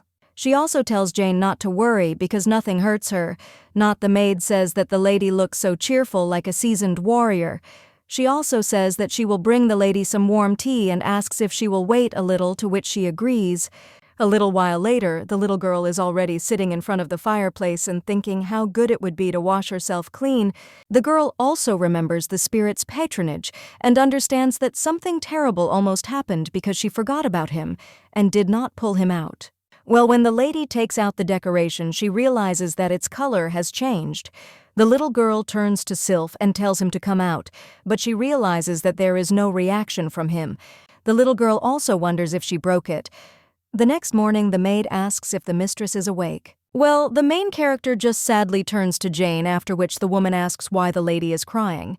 Vivier tells Jane to take her to her daddy and thinks what to do since Sylph doesn't come out. Since the spirit's patronage was given to her for a while one day, it will have to be returned, but the girl has absolutely no idea what could happen because of a broken sacred object. A little while later, the man asks what the girl wants to tell him.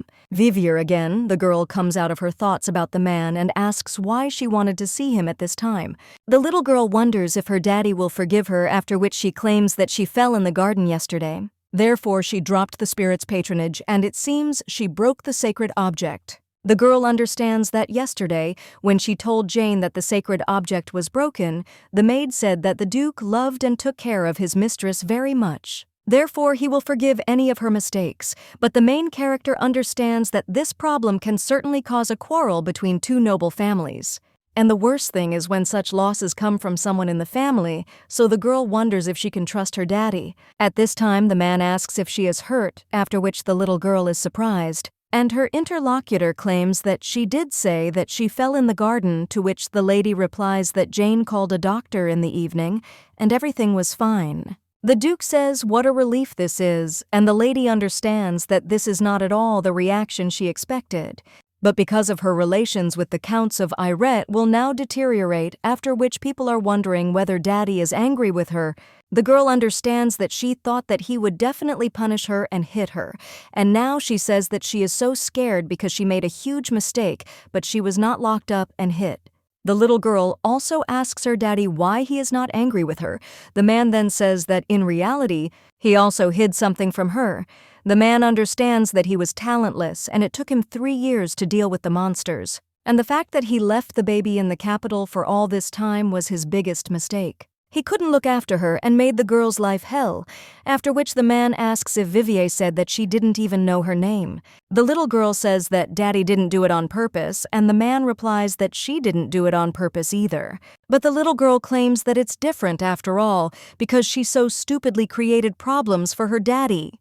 The man then claims that he is speaking again, after which he extends his hand to the lady and says that no matter what she does, it's not her fault, after which he asks if she has calmed down a bit, to which the lady replies that she has, and the man claims that now she looks just like a small fish. Vivier asks if she is really ugly, and her interlocutor replies that it is not about beauty, and that it is simply amazing. The main character wonders whether it was praise or a curse. Well, at that very moment, someone else knocks on the door.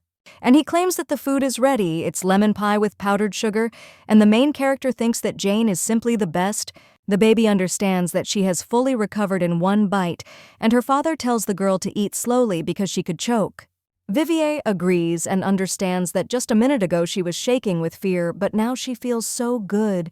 The man then hands something else to the lady and claims that it is a book called The History of the Spirit King. He also tells the girl to ask the maids to read to her so that she can learn more about perfume. It would be nice to read while Sylph is not around, and also let her no longer worry about what happened to the sacred object. Irette County, they have been dealing with them for several years, so they probably know how to solve this problem. And even if something happens, let the girl not worry about it because he will bear responsibility. The little girl immediately thanks her daddy and kisses him on the cheek, and the man says what a sly girl she is. Vivier asks if she is smart, after which the Duke smiles and replies that of course, because she is his daughter. A little while later, someone asks my dear if it's true that I'll have to leave right away. The man replies that of course because he already said that it was necessary to participate in the meeting organized by Duke Schwitz, after which the woman only remains silent. She thinks how pathetic her husband is because it's obvious that he will bleat something unintelligible there too. She is already irritated by the fact that she was unable to deal with the siege of the girl in the capital, and her husband, as soon as he reaches for entrepreneurship with his little hands, dives into it head first. Of course they had good times in noble circles, but all this is old history. After which the man also claims that he recently met an elder, and he promised that he would put forward their Justin as the next head of the family. The woman asks if this is true, to which her interlocutor replies that after all, everyone already treats him as a future ruler and behaves politely. The Baroness ponders who would have thought that he would do such a wonderful deed, and that is great, because now Justin only has to grow up. If the elder stands up for him, then soon this ancient castle will also become hers. And we can't let that idiot Vivier take their place from Euston because of that. She will definitely make her renounce her right of inheritance. The main character at this time sits on a chair and understands that she could not even imagine that Daddy would accept her like that. The girl thinks that her father is so cool, and a little while ago, the Duke claimed that they say the lady wanted to play in the sandbox. The main character asked how he found out about the man and asked if she had forgotten that he was the owner of this ducal castle. Something else appears that she would like. Then the lady can come to him and say that he will do everything she wants. Vivier understands that thanks to this, she has a precise goal, and that is to show Daddy a specific construction plan after she creates a house in her head. And after that, the people in the duchy will no longer worry about their houses falling apart. Jane is not there now, so she can't announce herself in advance and will immediately run to her daddy. The girl understands that she can ask him not only about clay, but also about other materials. But when the baby goes there, then sees that someone is coming and hiding around the corner, the lady understands that if this is from the Adagio family, then she doesn't want to communicate with them, and they need to hide. Well, at that very moment, someone asks who it is that they have there, and the main character realizes that she has been exposed. The woman at this time wonders if this is Vivier. The main character thinks why of all of them she met the Baroness. Vivier thinks what bad luck this is from the very morning, and the woman is interested in how the lady lives her affairs. However, she also says that she does not see a maid next to her. A little while later, someone claims that in that case their meeting is over, after which one of the people asks why the kingdom said that it will not import goblin skins, and another claims that he is worried about reverting. But at that very moment, someone screams that it's all her fault and starts crying. These people look at the Baroness and the girl crying next to her in surprise. One of them asks the lady what happened. After this, the little girl claims that she won't be able to ask her daddy for money and that it's all her fault. But her interlocutor replies that she doesn't understand at all what this is about. She also understands that suddenly people came. One of the men asks what the woman did, madam, and she replies that nothing happened, and Vivier is simply talking nonsense. One of them claims that it is somehow suspicious, and the woman thinks how impudent this little girl is. Jane immediately approaches the lady and says that this is where she is. The baby at the same moment turns to the books and claims that she is scared. And she also wants to go to another place. The maid immediately takes the mistress away and asks what happened. The main character understands that the aunt has crossed the line. A little while ago, the woman asked where Vivier was going without a maid. She also claimed that Justin had gotten up early in the morning and was already practicing fencing. This was probably because he was going to be the heir, but without even this, it is impossible to lead a family, and some people can't even wake up early. Vivier understands that even though there is no one nearby who would have thought that she would speak so frankly. The little girl then replied that she didn't even know because he had burst into her room without permission, and then he started swearing, so she thinks that he won't become a big man. The woman then claimed that Justin had probably told me that for no reason, and she was sure that not all of his words were wrong. After this, the little girl said that it seemed like Justin was stupid and she would have to show attention, and the Baroness said that she was such a sharp-tongued, non-overtaking woman. She screamed that the baby didn't even have a mother and asked about her proper place and who she took after. If she's holding on to her life, she'd better be more careful with her words. Vivier wonders if she's really going to threaten the child now, after which the little girl asked if the ram knew what they say in one country.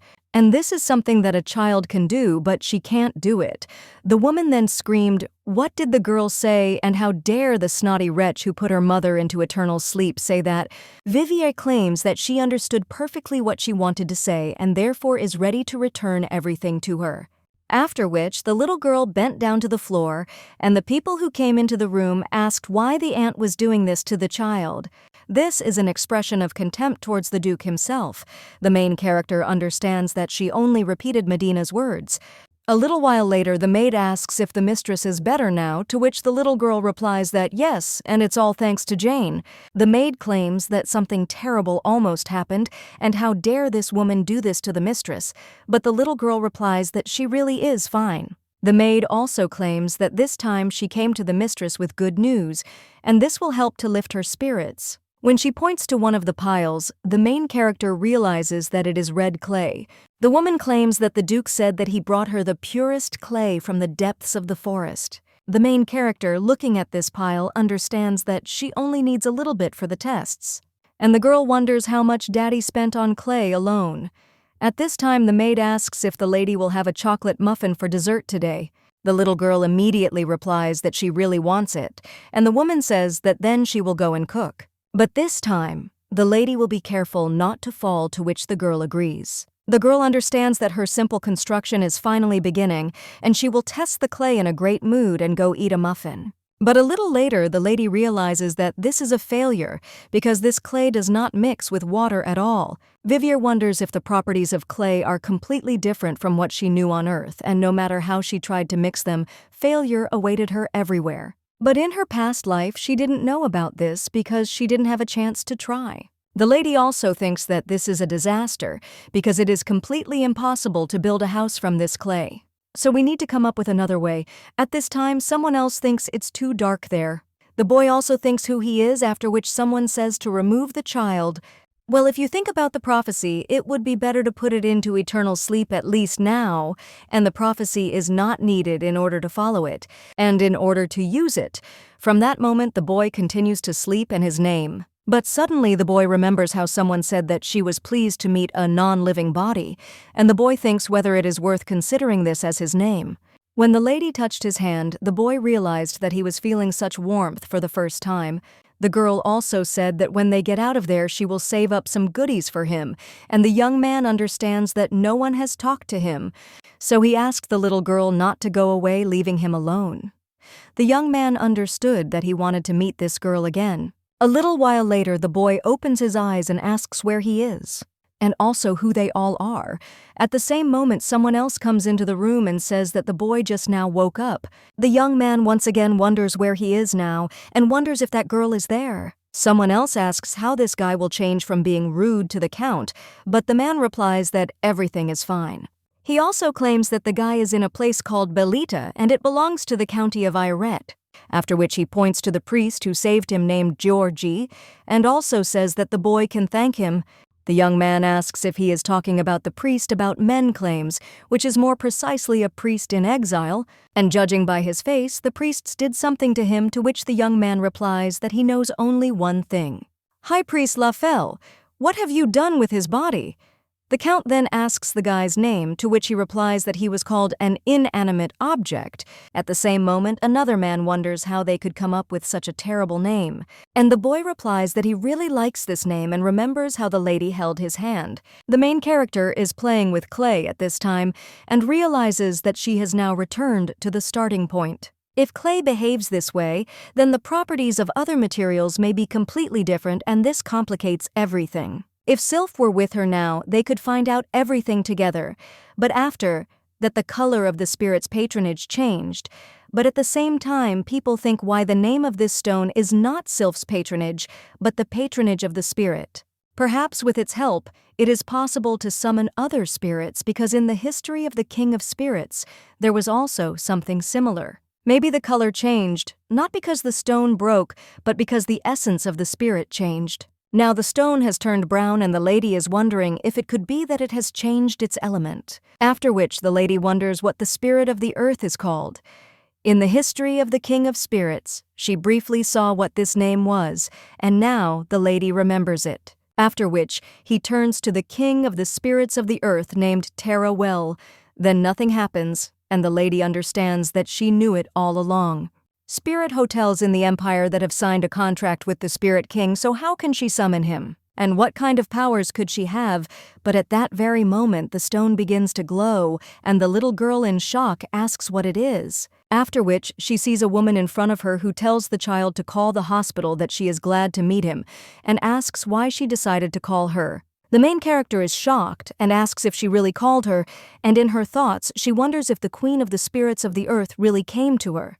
The woman replies that it is true, and although it is surprising it was the girl who called her Vivier, claims that she did it by mistake, and then asks for forgiveness. Tara asks if this is true. The main character understands that even though she said it was a mistake. But it seems that this did not spoil her mood, and even on the contrary, the woman at this time says that if the lady has something to say to her, she can just do it. The main character realizes that she even seems to like her, but at the same moment the girl begins to feel bad. Vivier claims that she suddenly felt dizzy, and the woman claims that usually people's bodies can hardly withstand contact with her. Therefore she will come to her again, but the little girl at that very moment screams that she wants to ask only one thing before she leaves. After which he wonders if there is a material that becomes sticky when mixed with water. And after drying it is so strong that it cannot be destroyed. The woman replies that of course she knows one like that.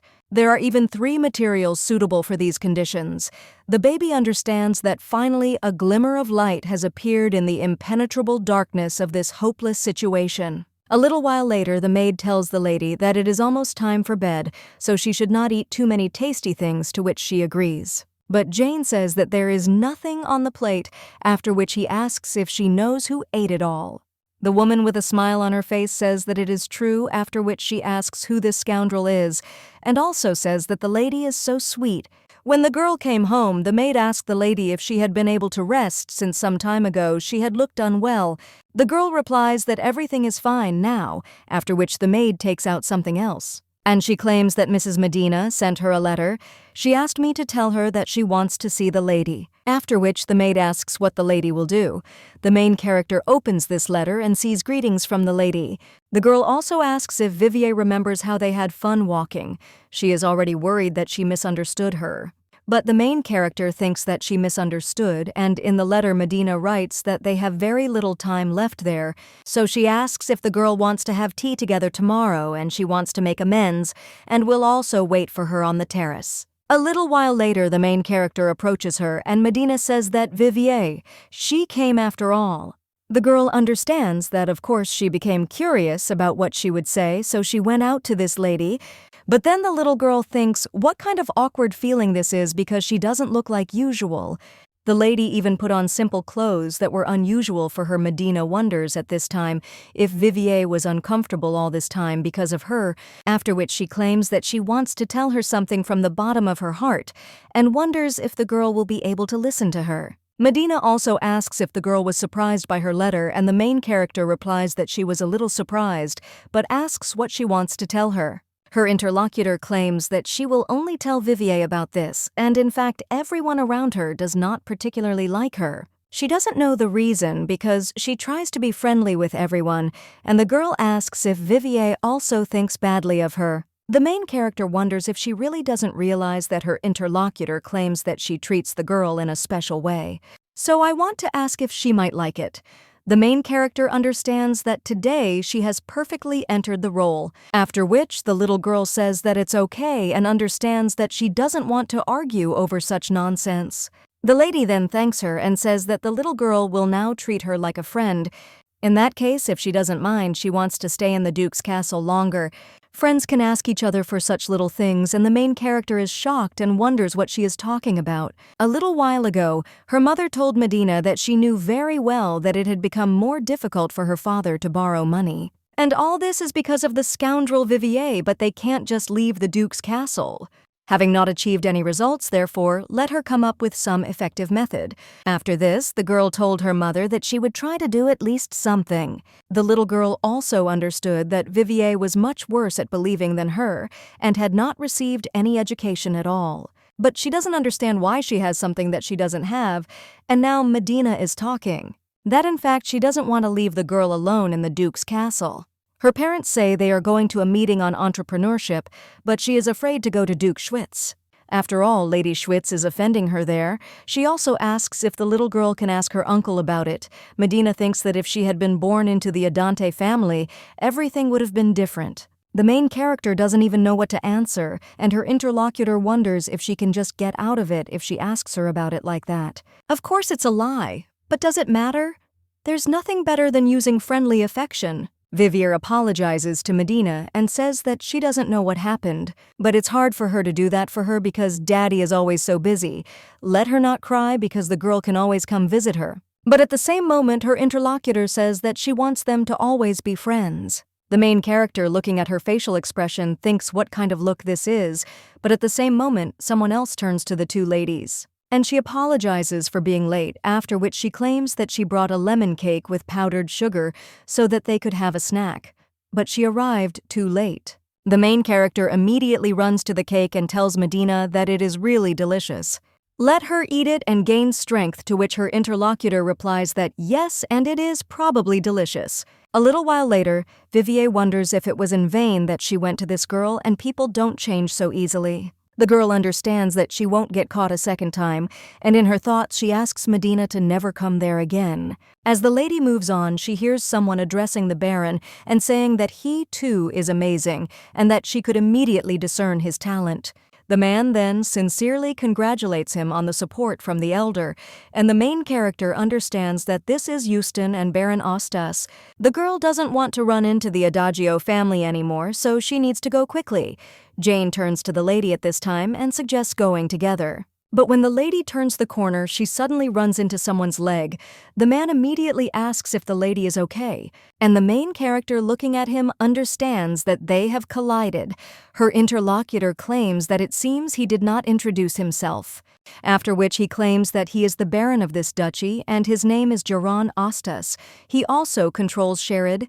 The main character claims that she is glad to meet them, and when she introduces herself, she claims that they only collided slightly, so everything is fine. The man then asks if he can inquire where the lady is heading, since as an apology he wants to walk her home. Vivier replies that she met with Medina on the 3rd floor and is now returning, so he can ignore her. The man then asks if she met the young lady Adagio, and that's how it was. He has heard about her wonderful character, and if they become friends, the ladies will be able to learn a lot from her. The main character understands that he is greatly exaggerating, after which she tells the Baron that it seems he knows Medina very well, but at the same moment the maid turns to the lady with concern. The main character wonders why she was so surprised, and the Baron claims that they are complete strangers. The man also says that it looks like he has crossed the line, and if the lady is busy, then it's time for him to go. The girl understands that he certainly looks friendly, but for some reason she doesn't like that he hangs out with the Adagio family. The Duke at this time sits with papers and examines the carriage that belongs to his brother. At the same moment, someone reports that Mrs. Vivier has come to him, and when the little girl stands at the door, she wonders if there really is no answer. And also, should she stay behind closed doors because he is busy? But at that very moment, someone suddenly opens the door. It turns out to be the Duke, and the little girl is scared. The man at this time claims that it means he heard everything correctly. And the main character says that she didn't know that he was still working, to which the man replies that he can finish the work tomorrow. Then the little girl invites him to go to dinner, but tells Daddy that it's her birthday present. She couldn't choose him, and they agreed that she would choose later too, which the man replied that it was correct. But he wonders why the lady suddenly started talking about a gift, to which the little girl smiles, and she claims that she has decided what she wants to get. A little while later, they are already at the table, and the little girl claims that her father said that she could ask for anything she wanted. So now she wants to talk about a birthday present. Then she asks if she can get it in cash. The man suggests they talk about it over dinner. A little while later, the little girl says that only her favorite food was prepared in the kitchen, and she doesn't understand how they found out. At this time, the Duke says that it is true, and it looks like you need to pay the head chef a bonus this month. The little girl claims that her father wanted to execute him last time, to which the man replies that in any case, since she has no health problems, let her eat. Then the girl wishes you a bon appetit and starts eating, and also says that it is delicious. The Duke, watching her, only smiles and then asks how much money she needs, to which the main character replies that she needs as much as her daddy loves her. But looking at the expression on the Duke's face, he wonders if this is really an impossible number. The man immediately turns to the butler, and when he approaches, he asks what reward they received from the king for defeating the monsters. His interlocutor replies that it was about 80,000 in gold, after which the man said that all of this should be moved to Vivier's room.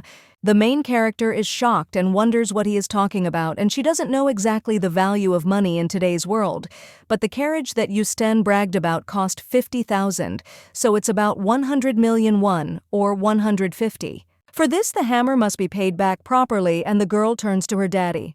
And also says that for some time you can't go to the second floor. The man asks why, and the little girl replies that thanks to her daddy, she is so happy that she is afraid that all the walls will be torn down.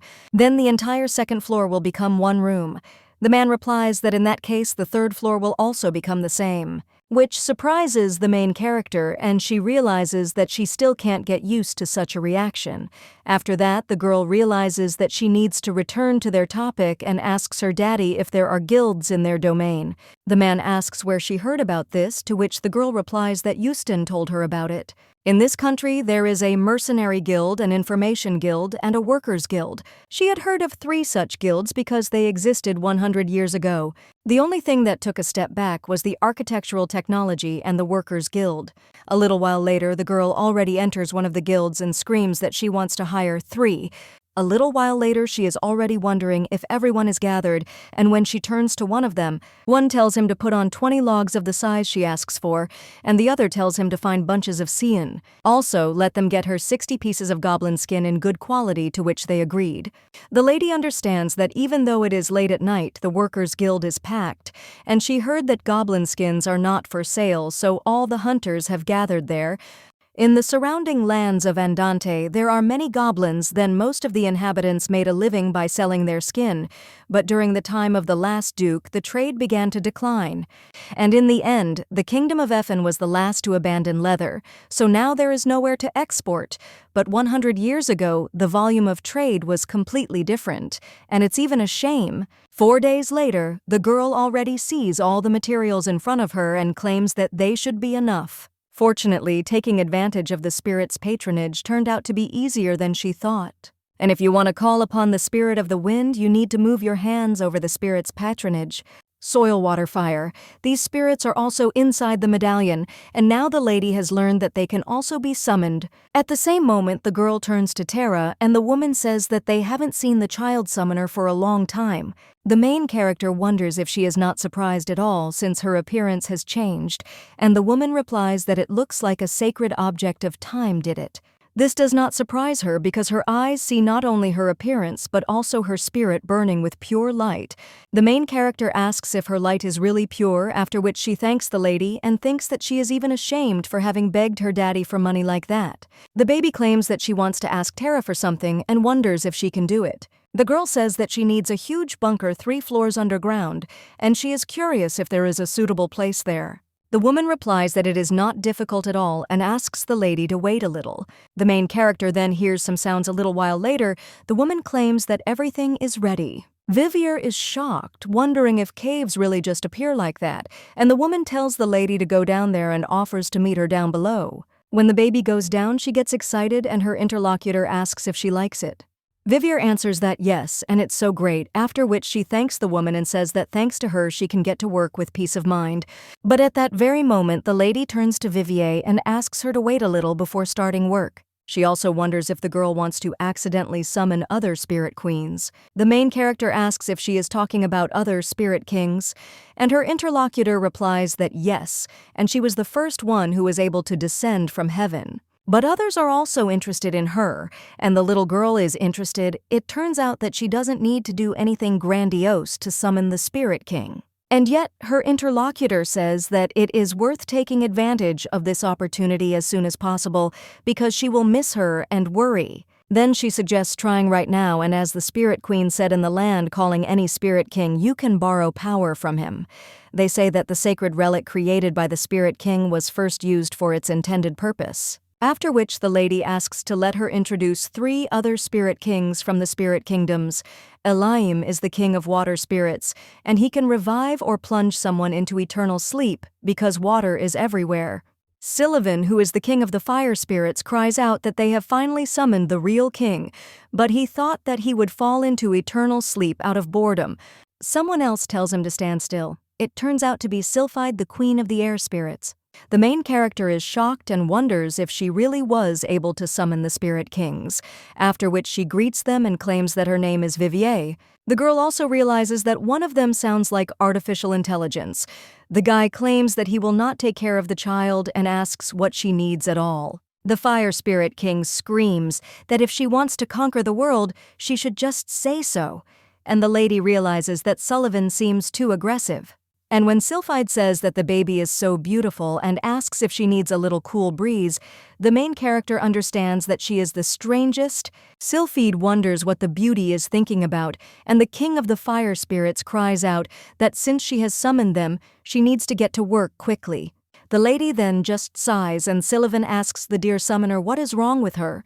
Someone else asks the king of the fire spirits if it is not because of him.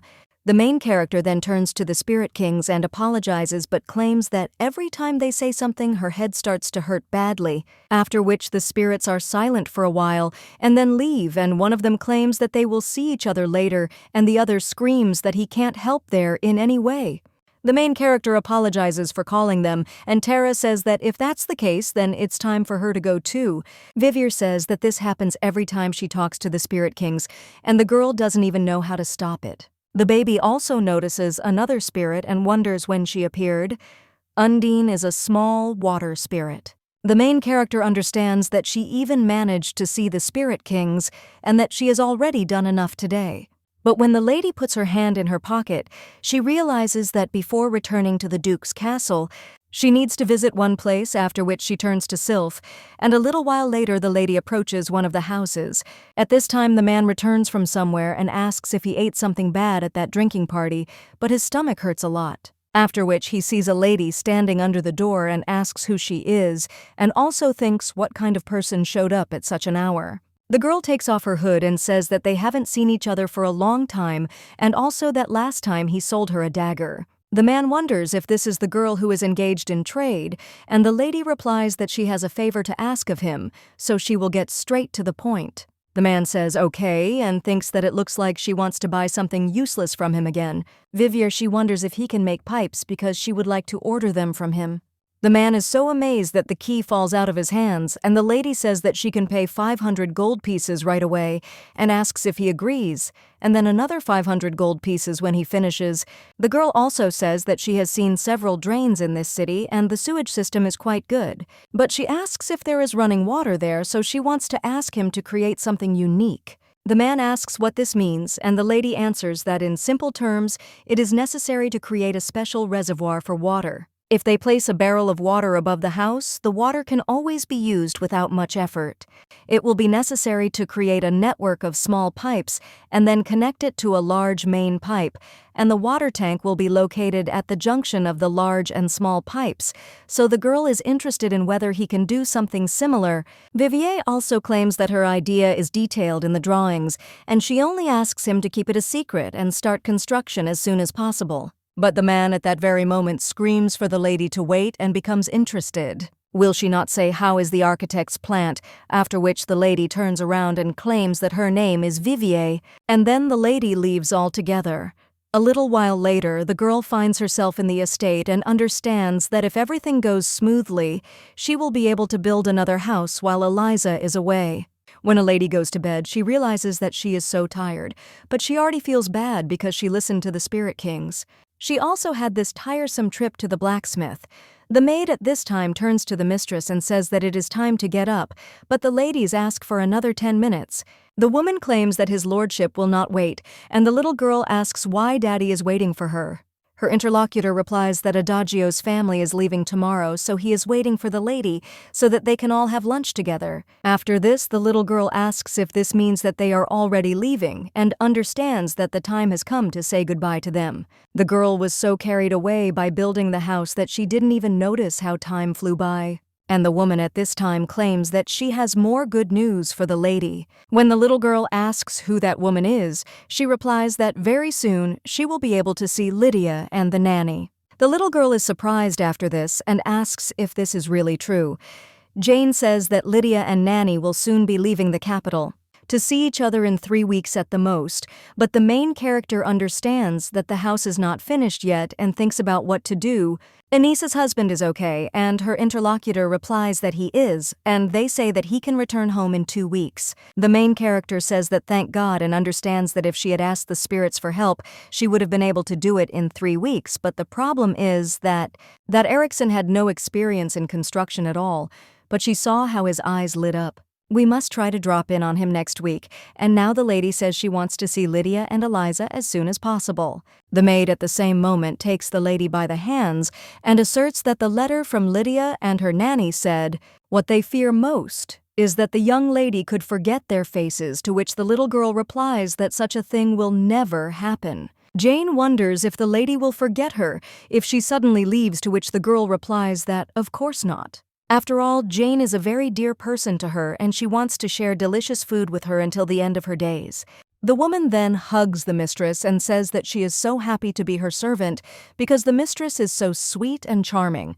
Vivier only says that she has difficulty breathing, and the maid claims that she will now bring water so that the lady can wash herself, to which she agrees. As soon as the maid leaves, someone addresses the beauty. When the main character turns around, she sees the queen of the wind spirits.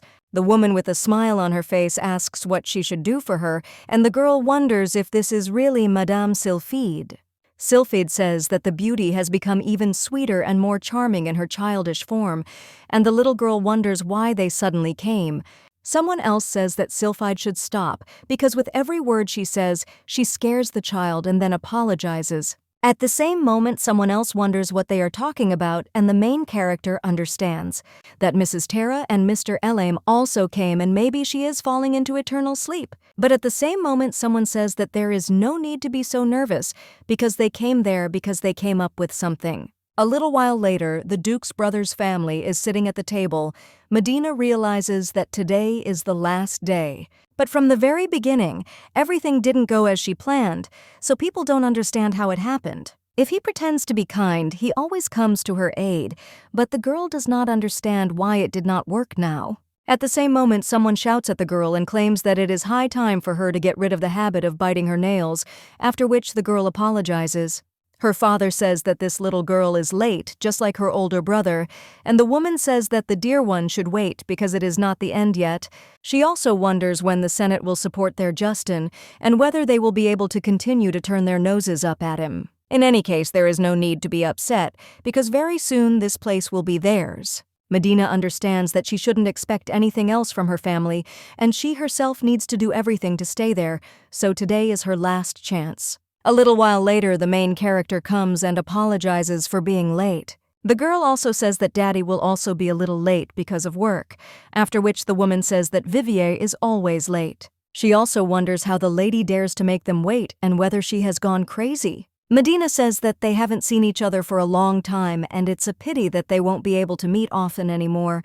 The main character also greets the girl. After which her mother says that the lady is so lucky because their Medina takes such great care of her.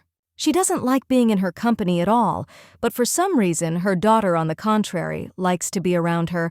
After this, the baby sneezes at him and the woman screams, "Is she really laughing at her now, and doesn't the girl understand what's happening?" However, this is not surprising because the Duke also neglects discipline, and that is why she grew up as a child without any upbringing. But at that very moment, someone else asks what she just said, and when the little girl turns around, he understands that this is a spirit that transmits words from the spirit King's Sullivan. He says that the lady should just give the order and he will fry her immediately. Sylphide claims that beautiful people deserve to hear only compliments, so she shouldn't take it personally. The little girl then whispers her thanks to the spirit queens and asks them not to worry about her people. Understand that the spirit dwarves have never seen such a situation before, so their anger is completely justified. And it is probably strange for the representative to hear the voices of spirits. One of them claims that they always want to be near the lady. But they can't know how it will affect her, so they decided not to show up unless absolutely necessary. A little while ago, Raum greeted Milady and claimed that he was the representative of the Spirit Kings. It was created to connect the little lady and the four spirit kings, so that the lady could always contact the kings through it telepathically. The main character claimed that it was amazing and wondered if her head really didn't hurt anymore. The baby understands that the spirit kings support her and it's better for her not to pay attention to the rest at all. After which, the girl turns to Houston and asks if he understands what he is saying. Or maybe he's just offended that she's going to inherit a title higher than him. At that moment, the woman screams, "How dare she!" Medina grabs his mother, and at the same moment someone announces that His Grace the Duke has arrived. The man claims that he seems to be too late, after which he apologizes for keeping you waiting. The lady understands that there are fragrant and beautiful garden flowers around, and also delicious dishes served on beautiful plates, after which the baby understands that it is perfect. Except for some unpleasant people, but that's okay because she'll eat quickly and leave. At the same moment, the little girl sees something else on the table and thinks that it's delicious, and that she definitely needs to drink this lemonade. But the man tells the lady not to hurry because he is hitting her, and the baby claims that everything is fine because she can drink herself. The Duke says that she has small hands, so it will be difficult to hold a heavy cup. But the maid says that the Duke shouldn't worry because she will hold the cup, to which the man replies that it is not necessary. The main character wonders why Dad is suddenly behaving like this, and all she can do is pretend that he is right and silently take a few sips, after which the little girl thanks him, and the rest of the relatives watch this in shock. And they wonder if this is the Duke they know. The man looks at these people and wonders if they really want to say something.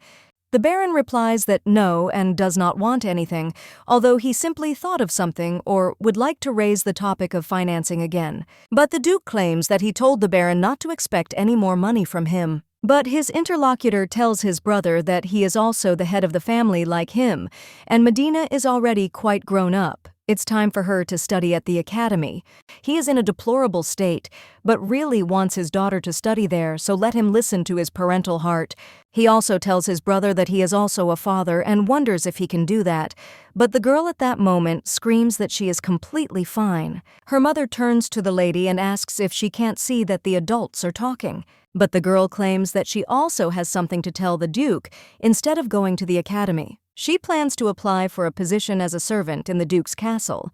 Her father immediately asks what Medina is saying, and the little girl replies that she really likes Vivier, and she would like to get to know her better, and besides, if she becomes a servant, she will receive a profession and education, which means she will not need to attend the academy. After which she turns to the Duke and asks if he could take her on as Vivier's governess and maid.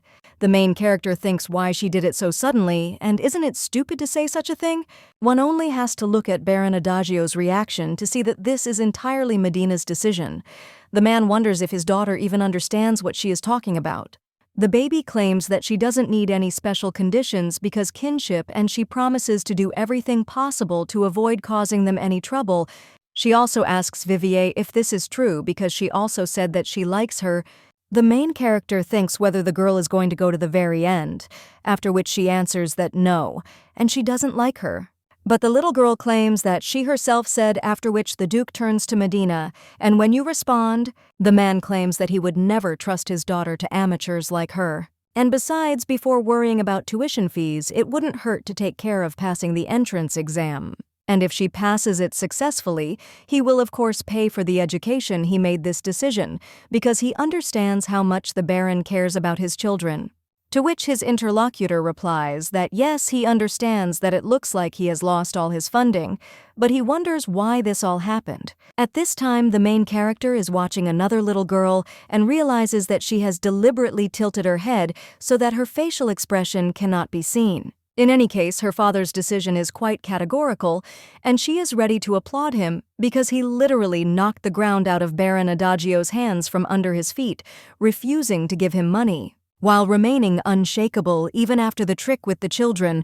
Therefore, he is truly a saint. At this time, someone else turns to the gentleman and says that he is sorry to interrupt his meal. But all his orders are completed, and the butler asks if he should prepare everything right now, to which the man replies yes, and let them do it. At that same moment, the lady notices some horses approaching and wonders what they are talking about. Justin immediately jumps up from his seat and claims that there is a bull emblem there.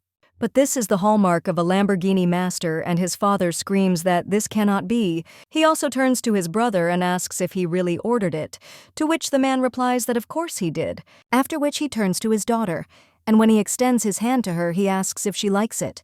The little girl looking at this carriage thinks that it is very beautiful, after which she asks what it is for. The man replies that although a little late, it is a gift for her birthday. A little while later, someone addresses Madame Vivier and says that he has heard about us and will ride in that carriage for the first time today. Another servant says that he is jealous of his interlocutor, who says that it turns out that he will be able to see Lamborghini's creation in his lifetime. When the little girl looks around, she wonders why all these people have gathered there. Jane replies that it's all because of the Lamborghini carriage custom-made Kaleidos. This is a great rarity even for the capital, so everyone wants to take a photo with it. The little girl claims that she really does look very expensive, and understands that even Baron Adagio never moves on his own 2 feet. I was so surprised by such luxury that I even turned up my nose before turning away. And the others weren't exactly happy faces. It seemed to her that Medina was the most upset, and the little girl was wondering if she was okay, but the girl also understood that she shouldn't worry about it. At this time, the maid asks if the lady would like to have a snack before the trip, and the little girl asks what exactly. To which her interlocutor replies that this time the cooks have prepared something special, and the girl asks if these are really cookies in the shape of a carriage. The woman then tells the lady to look because these cookies are shaped like horses, and they were even specially made dark. When the little girl asks what is on the other plate, the maid opens the lid, and she claims that this dish was prepared especially for the first trip, and that it was created based on the model of her carriage, and that the best beef was used for it. Jane also asks the lady if she has already given the carriage a name, and the little girl wonders if it is really necessary. Her interlocutor replies that it would be nice because it is the first gift from the Duke. The girl asks if it is so, and you claim that a little later she will simply ask her dad to do it for her. A little while later, the man claims that he has been waiting for a long time, and the little girl claims that there is no need to wait any longer because they can go. When the man presses the button, the carriage door opens and the little girl asks in shock, "Does the door really open by itself?" When the girl comes inside, she says that it is so cozy there. After which, she sits down in her seat and the man asks if she is comfortable sitting, to which the little girl replies that it is. She also turns to her father and asks if this purchase was too expensive, and at least it is for her, but he already gave her a cash gift. The little girl understands that it is correct, so expensive that even the Baron was horrified, so she does not want to become a burden for her father. But the man only turns to his daughter and claims that this is his second birthday present. Let her not worry because they could buy a few more of these carriages and it would not affect his condition one bit. The girl in shock asks if this was really enough and realizes that she is the only daughter in this stunningly rich family. The little girl also says that every time she sees him like this, it seems like there is a wall between them. Her father asks if she feels a wall between them, to which the little girl replies that yes, and next to her father, she feels perfect. At the same moment, the little spirit broadcasts the words of the king that he is concerned about what he heard. After all, he doesn't see any wall, and the main character understands that Mr. Sullivan is too self-confident. Elaim claims that the lady is talking about a mental wall and not a regular one, and the girl understands that he is thinking in the right direction. The little girl also says that it embarrasses her a little, but it seems that her father likes it.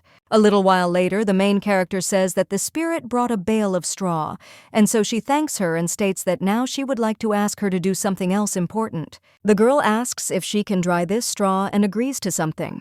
The lady understands that when construction first began, it did not go as it should, and thanks to the fact that she had experience working in this area from a past life, she was able to quickly adapt. And the main character understands that the frame is already there, but she shouldn't stop, because she still has to prepare the white soil. This soil is more like the yellow clay that Tara was talking about. The main character also understands that her arms are very tired, but at the same moment she feels something in her legs. At the same moment, the spirit conveys Tara's words that she is so sorry because she cannot help her. The girl replies that everything is fine and understands that even if the spirit is summoned, it cannot touch anything or move objects. Sylphide at this time pities the lady and says that their beauty is so independent and if only she could use them they would finish much faster. But the girl replies that she really can do it herself and understands that she simply must.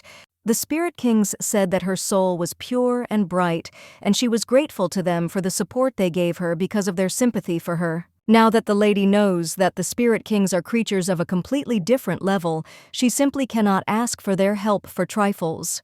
The mouse also remembers that she wanted to ask about something else, and there is still one more thing left to do today.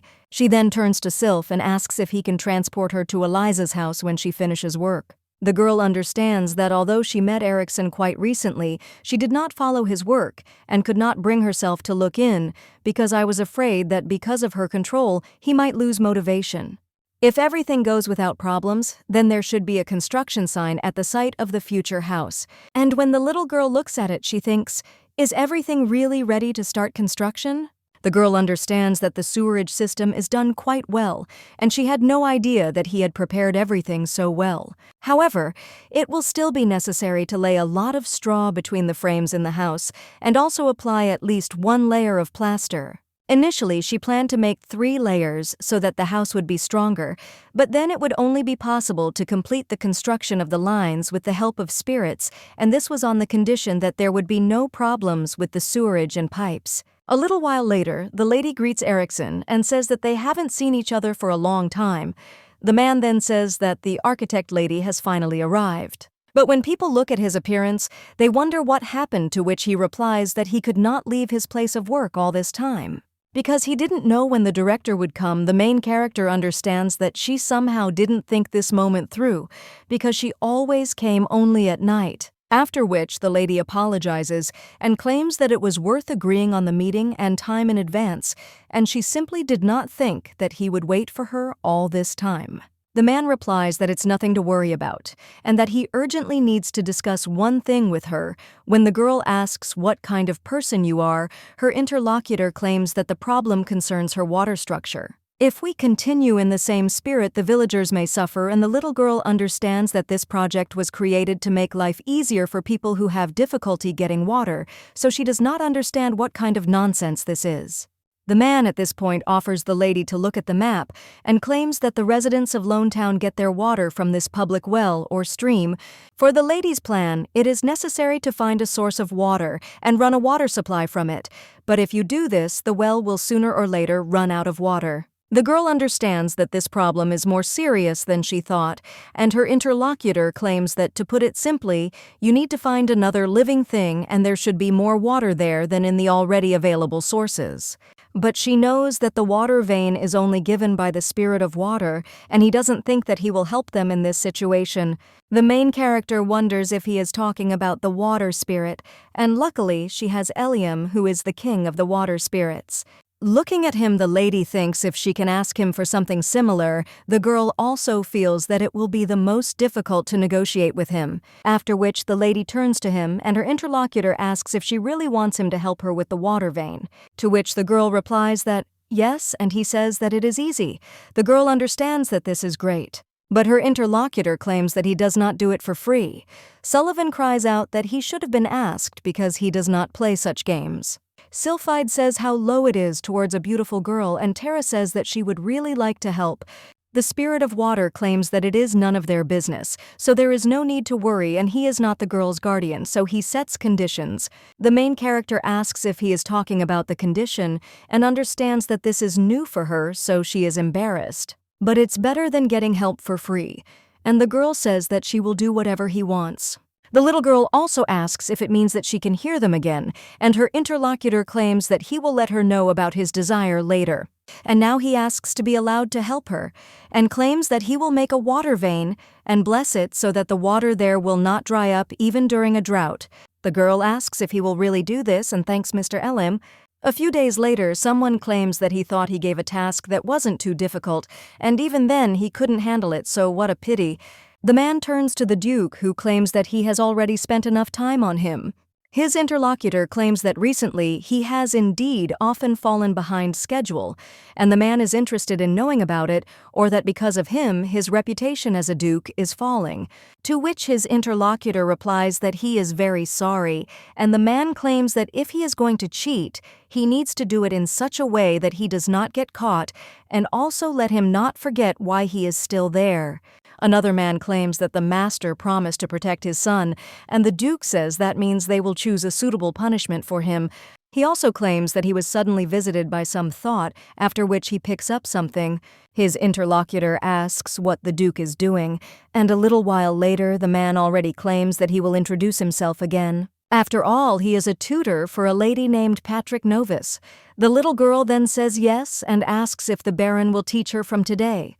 The man replies that yes, and this is the duke's order, and since first and foremost he is her teacher and not a baron, then let the lady not pay attention to his status and simply call him Patrick. The little girl agrees to this and wonders if this person really is her teacher. She certainly heard from Jay that there is a place for everyone who seeks, but he is a swindler who cleverly changes masks and cruelly acts against the nobles, thereby worsening the duke's reputation. The main character understands that she has zero interest, but then she remembers how last night her dad said that, however, he is a fairly educated man and the lady has something to learn from him. He is loyal to him as a duke, and even if this man decides that he is smarter than him, he can easily put him in his place, but Vivier is better off hiding his genius. The girl immediately answered that she was not a genius, but her father also asked who she was then. Let the little girl just remember that the main thing is never to use formulas in front of him. A little while later, the man claims that before the class starts, he will have one task for the lady, and the girl claims that she has never heard of tasks. The man then says that he doesn't know the lady's level of knowledge and therefore he must test it. Vivier asks if he is really trying to test her now. The girl understands that this was expected, but suddenly she will not meet the required standards, and the girl would not mind ending it there, but she must do as her father said. Vivier claims that she is just worried that it will be too difficult, and the man claims that it is his duty as a teacher, so nothing can be done. The main character understands that he scares her, and even though she is a princess, she is still a 3-year-old child, so it is unusual for her to be without knowledge. The man then claims that he will tell her about the content of the task, and the lady understands that she will survive these lessons upside down with her own hands. A little while later, several days had passed since the construction had been particularly active. Initially, the necessary tools were not there, so everything went slowly, but the work did not stop completely. And maybe the thing is that Erickson had prepared in advance. It also took time to install the supporting beams, but it was all done conscientiously. Today, the girl also plans to finish laying the leather tarpaulin, a fabric treated to prevent water from seeping through. After which, the king of the wind spirits claims that their beauty has a special day today, and she would really like to do all this instead of her, but the main game does not thank her and claims that everything is fine. She hasn't worked with her hands for a long time, and now it helps her to cheer up. The girl understands that last time, thanks to Eliam's help, they were able to find a water vein. The treatment with colorless plaster seemed to her the most difficult task, but thanks to the spirits of the earth, they quickly coped with it. As soon as it is installed on the roof, the construction can be considered complete, and then people understand that everything is going so well that she even feels a little awkward because it seems she forgot about some important matter. At that moment, the girl remembers that this was an assignment from Patrick, and a little while ago, the man claimed that depending on the lady's answers, he would decide whether to introduce classes to her or not. After which, he turned to the lady and claimed that she needed to figure out how to safely and effectively turn 1 gold coin into 1,000 zlotus. The little girl was shocked and wondered if this was really a task for a 3-year-old child and if he was doing it on purpose. But then the lady thought that it was okay if he didn't teach her lessons, and then she was able to return to her normal life with food and games. Vivier also understands that she still does not want to disappoint her father, and a little while later Patrick meets the Duke and he asks if he is going to class. Patrick then thinks why there are so many people with the Duke and also asks what he has there. His interlocutor answers that he went out for a walk, and the man thinks whether people who do not get along with me at work suddenly decided to go for a walk together. He saw his assistants whispering, and apparently they decided to secretly follow the lesson, after which the man thinks that it is even better this way. Vivier most likely will not be able to solve his problem, and what can she know about 3 years of forging? She will definitely give an answer lower than expected, and her level of education will be recognized as the lowest. That's when it will become clear to everyone that she is not at the right age and does not have the right level of talent for him to give her lessons. And then he will finally be able to get rid of the fate of teaching children for money. The man also turns to His Majesty and says that if he does not mind, he can either be present at the young lady's lesson, to which the Duke agrees and says that it turns out he doesn't even have another choice, and his interlocutor understands that this is excellent because today he will push this lady against the wall properly. A little while later, they enter the colleagues' room, and the man asks how Mrs. Vivier is doing. He also states that today is their first lesson on this. The Duke and his assistants will be watching them. He asks if there is anything wrong with this, to which the lady replies that everything is fine, and the man asks if she has solved the problem, to which the lady replies that yes. Her interlocutor claims that he can't wait and wonders if the lady can tell him how to turn 1 gold coin into 1,000 in the most efficient way. The man also thinks what she will answer her. He bets that the lady consulted with her maid. After which the main character says that she has questions and wonders if Patrick told her anything about the terms. The man asks if this is so and wonders if she is talking about deadlines, after which people claim that this is why she would offer to buy a bag of flour for 1 gold coin, and her interlocutor asks what she will do with it. The main character replies that she will store it until a drought comes and then sell it, and over time the cost of flour will increase, and she will also be able to sell it for 1,000 gold. The servants at the same moment say that the lady is so capable because she even took into account the fact that the cost of goods changes over time. The man understands that this is a worthy answer for a 3-year-old child, but he must point out her mistakes and not let her take the test. When he wants to tell the lady something, the ladies say that another method can be used. You can go to the racetrack and place a bet because if you're lucky, 1 gold coin can easily turn into 1,000. Although this is of course almost impossible. One of the knights says that the auction option is a predictable answer, but she did not forget to set a condition. That this is only if you are lucky, and said that she understands that this is almost impossible, which is why the baby is so smart for her age. Smiles after this, and Patrick asks the lady if this is all she can do. Unfortunately, the assumption that she voiced is almost impossible to implement, because he said that the main condition was to come up with an effective method, and he would even say efficient. He also says that there is a faster and more correct solution to his task. The main character claims that if he needs her to turn 1 gold coin into 1,000 right now, then she will use her personal method. After all, this is the only thing she can do because the alternative is always the right way. The baby immediately jumps out of her seat and runs to her daddy. She also asks if he will give her 1,000 gold pieces for one, after which the man replies that of course, because she is his daughter, and he will do anything for her. At the same moment, someone says that the lady is really very smart, and she didn't even ask for help, and moreover she so cleverly found a loophole in the task. Sylphide says that if this person refuses to take beautiful people into account, then he is just some kind of fool, and Sullivan claims that such impudent people are always ready to go all the way. Choice but to clap his hands after this, and he admits that he hasn't seen such gifted children for a long time. Even despite the mistake made in his assignment, her intelligence far exceeds her mistress's age. That is why today he sincerely admires the lady and claims that he has never met such talent because she is much smarter than he assumed. They immediately move on to a more complex program, and the main character thanks him. The Duke at this time says that Vivier well done, but the little girl says that this is nonsense, and if it weren't for her father's instructions last time, she wouldn't have voiced the last answer. A few days earlier, on the day of her first carriage ride, the League claimed that she had one question, and her father wanted to know what it was. The girl claimed that he knew that the Baron would be very jealous of their designer carriage and asked why he had made such a gift. The man then claims that there is such a thing, but the truth is that Count Array wanted to invite her to his place, so he ordered a carriage with protective magic, and the little girl asks if this is true. but her father claims that he refused because she is too young and the lady is not yet 6 years old. Vivier understands that Count Iray is the one on the maternal side, so she doesn't understand why he decided to call her.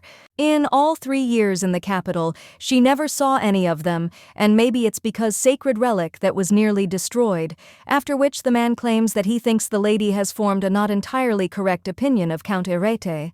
He won't say that they didn't want to contact her on purpose, but right after Sienna's funeral, a natural disaster hit the estate, and the damage was so serious that they had to deny themselves many things in order to put the place in order.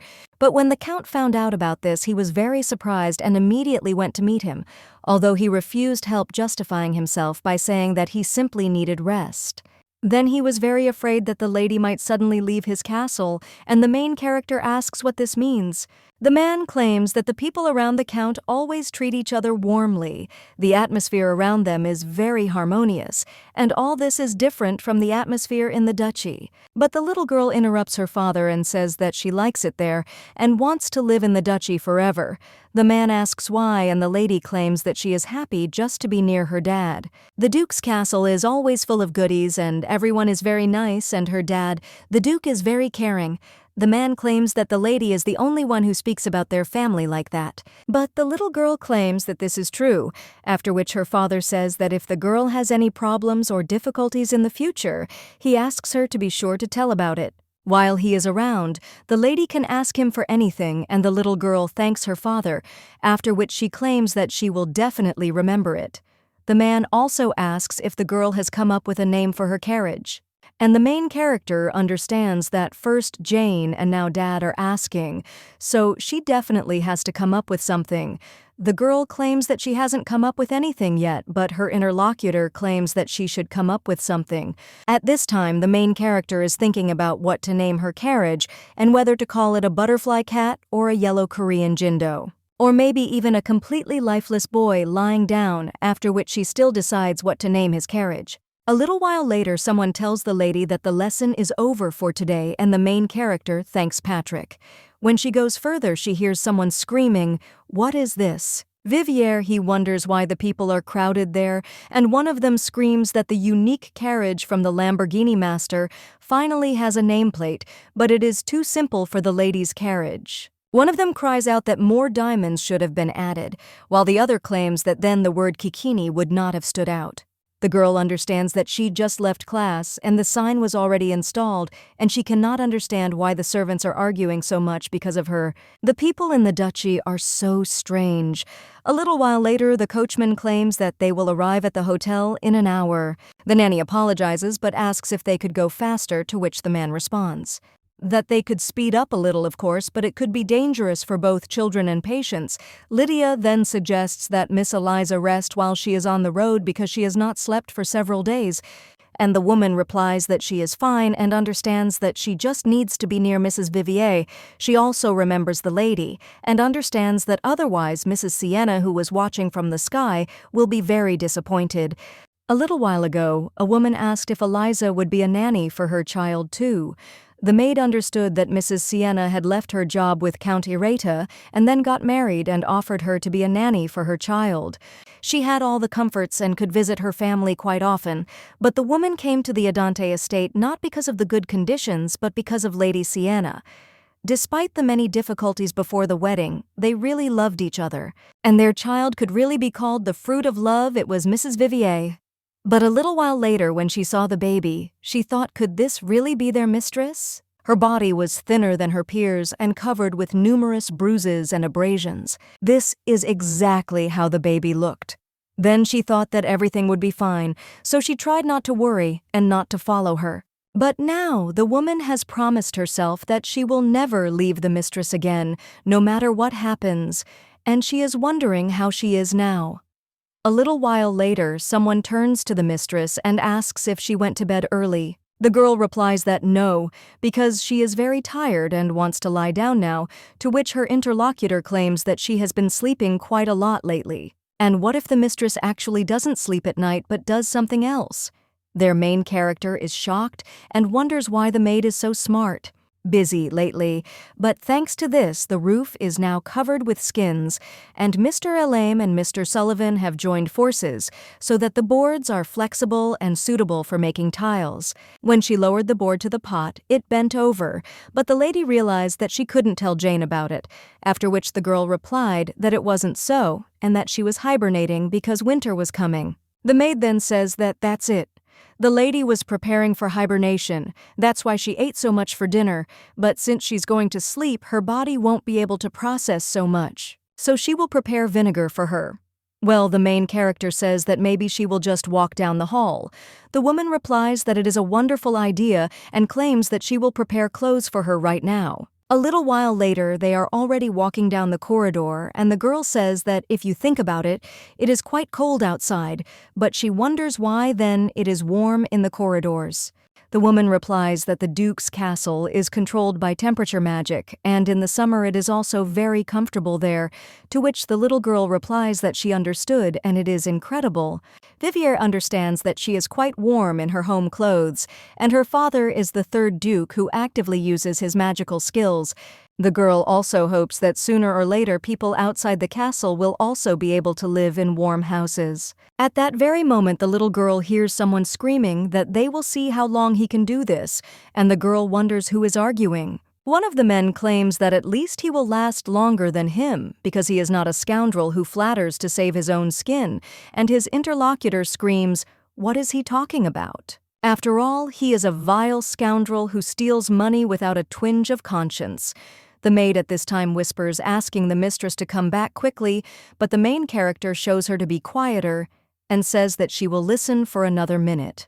Vivier understands that first she must understand who is speaking, and at the same moment one of the men says that Jaron Ostis watched his language. The girl wonders if it could really be Patrick, and his interlocutor claims that it is his own fault that he got involved with a vile swindler and that he somehow doesn't care about anything. After which, he even spits, and the main character thinks how the Baron can just spit in the corridor, because even being a vassal, he is not a commoner, and she is obliged to tell her father about what she saw. But at that very moment, the little girl understands that one of them is going there, and the girl turns to the maid, but she only tells the mistress to hold on tighter, after which she lifts her up in her arms and starts running. When they finally get outside, the maid asks if they were noticed. The main character replies that she definitely isn't and asks if she's heavy, to which the maid replies that she isn't. And anyway, you can't do that because it's indecent to spy on other people's arguments. The girl apologizes and claims that she didn't know when the couple would stop. The maid claims that she knew that they didn't get along very well, but she never thought that it would come to this. The main character at the same time wonders if those two have a bad relationship and why she understands that she can't just ignore such news, to which the maid replies that she doesn't know if she can tell the mistress this. Well, if she asks, after which the girl tells her not to worry, because if something happens, she doesn't know anything. The woman claims that 4 years ago, Baron Novus sold half of Baron Ostis's fortune. Rumor has it that he was then captured by scammers and even abused, but Patrick only asked why a person needs money if he doesn't even know how to use it, and the girl asks if his father still hired him even after that. The lady also understands that during the lessons he seemed to her to be such a bad person. The maid claims that it seems the Duke was very interested in the educational process, and maybe Baron Novus has some sins too. After all, appropriating someone else's property is very bad, but as Jane said, if her father hired this person, then there must be some reason for this. First of all, she will need to pretend that she did not see Baron Ostis. He is a rather suspicious person, and besides, he closely communicates with the defense official Adagio. However, she should not be prejudiced against those about whose past she knows nothing, and the girl tells Dayan that in 10 more minutes she will go to bed. The lady understands that she has important things to do, that only a few days remain, so she needs to go to bed early and get some proper rest. A few days later, someone asks why Patrick came to him on Sunday morning. If it is not urgent, it is better to come later, but the man turns to the Duke and claims that he would like to discuss something important with him regarding the young lady, after which he turns to the Duke and says that he hid some information about her from him. He said that the lady was incredibly smart for her age, and that he wanted her to study the 6-year program. The Duke asks, "What about Togo?" His interlocutor understands that, judging by his reaction, he is not telling the whole story, and even on that day, despite the presence of vassals he came to observe personally, it must have been more than just curiosity, and he wanted to see how his daughter would behave in class. He wanted to make sure that his daughter would properly hide her abilities. Now the man claims that of course he shouldn't be surprised because the young lady inherited the red liquid from her parents, so there is nothing unusual in her abilities.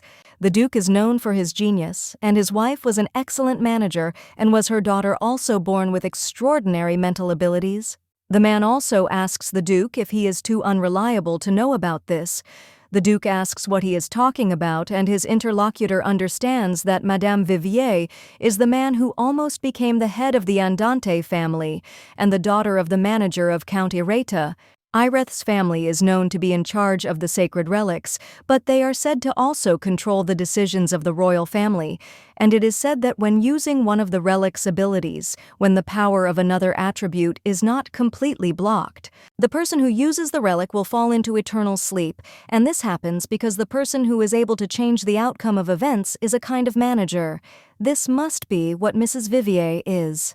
The man cries out that he understands that his competence was previously mistakenly questioned, but didn't the gentleman test his ability to detect abilities on the young lady? The man then only sighs and claims that if Patrick continues to waste his time on his stupid tricks, he will punish him with a blow for every wasted minute. Patrick screams at the Duke that it is not necessary because he was also honest with him, but at the same moment someone else screams at the Duke, and when he asks what is the matter, the servants claim that a new house has been built on the ruins of the house of Eliza, who was the young mistress's nanny, and there is even a drawing of it. Last night, the main character realized that she always looked at it only from the inside, but now she saw it from the outside, and it was so beautiful. Erickson is busy now, but if he helps her, she can move into the house right away, and it didn't take that long. But the lady did it. After that, the lady hears some sounds, and when she goes outside, she realizes that it is Erickson. The man turns to the lady architect, and the girl asks what he is doing there. Her interlocutor claims that he returned to do the water supply work that he did not have time to do during the day. He also asks if the lady knows that he is seeing a new house for the first time in his life, and that it turns out that you can really build a house with your own hands. The girl thinks that now she understands why Erickson was so interested, and it is logical that after the execution of the architects, many construction skills were lost, and people were simply afraid to start building new houses. And the main character asks if anyone was interested in his work. The man replies that no, and even if they had asked, the answer would have been accepted with a grin. The girl says that they are lucky, but still, if someone asks him who he works with, the man immediately replies that of course he will keep it a secret, and if he trembles his tongue, the lady will be unhappy. He also claims that in general the house is already ready, which means there is no point in putting off the rest of the work for later, and he needs to finish the plumbing, to which the Letty agree and thank him. The girl also realizes that she almost forgot, and if she leaves this drawing there, that even the homeless will be able to build houses. Tara at this time turns to the little girl and says that she thinks so much about others, so it inspires. The king of water spirits claims that she reminds him of a creature that creates the water people need, and Sylphide claims that it seems that now she should call her not Cutie, but Vivier, the main character. Thanks the queen of spirits. The girl also hopes that this will help her father, and Eliza inspired her, so she built the house with all her heart to somehow thank her, so she will leave the plans there, and maybe they can help other people. The lady also mentally asks that all the inhabitants of the duchy live in safe houses. Now the servants ask the master what he is going to do with all this, and the man answers that first of all, let them check if there are any suspicious individuals near that house, to which they agree. The main character at this time lies in bed and understands that the house is finally built, and she did it. The girl also thinks that Lydia and Eliza would return sooner, and when she gets out of bed, the maid asks if the mistress has already woken up. Vivier wonders if she shouldn't have gotten up early today, and the maid says that something terrible has happened in the duchy, and that's why her morning meeting was cancelled. In place of the destroyed house of her nanny, a new house appeared. only she does not understand how it happened, and the baby understands that they finally noticed. The woman claims that the blacksmith who did the plumbing in that house is now being questioned, and the little girl asks if this is true, but her interlocutor says that nothing suspicious has been noticed about him, so he should be released soon, and the girl sighs with relief. The lady understands that if there are no problems, then the house will belong to the nanny, and today she will need to meet with her father to make sure of this. A little while later, when the girl walks through the Duke's estate, then everyone is whispering about this house, and the girl understands that apparently it had a strong influence on everyone, because everyone seems to be on edge despite the day off. One of the servants at this time turns to the lady and tells her to go out, after which the little girl claims that she has arrived. The Duke then greets his daughter, and the girl asks if she can ask him about something, and the man tells her to ask. The lady claims that Jane told her that Eliza now has a house, and she wonders if she can see what it looks like. The Duke replies that an investigation is currently underway into how exactly this house was built, and the little girl wonders if this will be Eliza's house after the investigation. The girl wonders if this is really causing problems even in this day and age. But she heard that a suspicious house could be torn down, after which she even asks in her thoughts that this house remain a nanny. The man claims that according to the national law of Ivraton, everything that is on the owner's territory belongs to him, and as soon as they solve all the problems, she will be able to live there. The little girl asks if her father is so claiming that the nanny cannot live there now.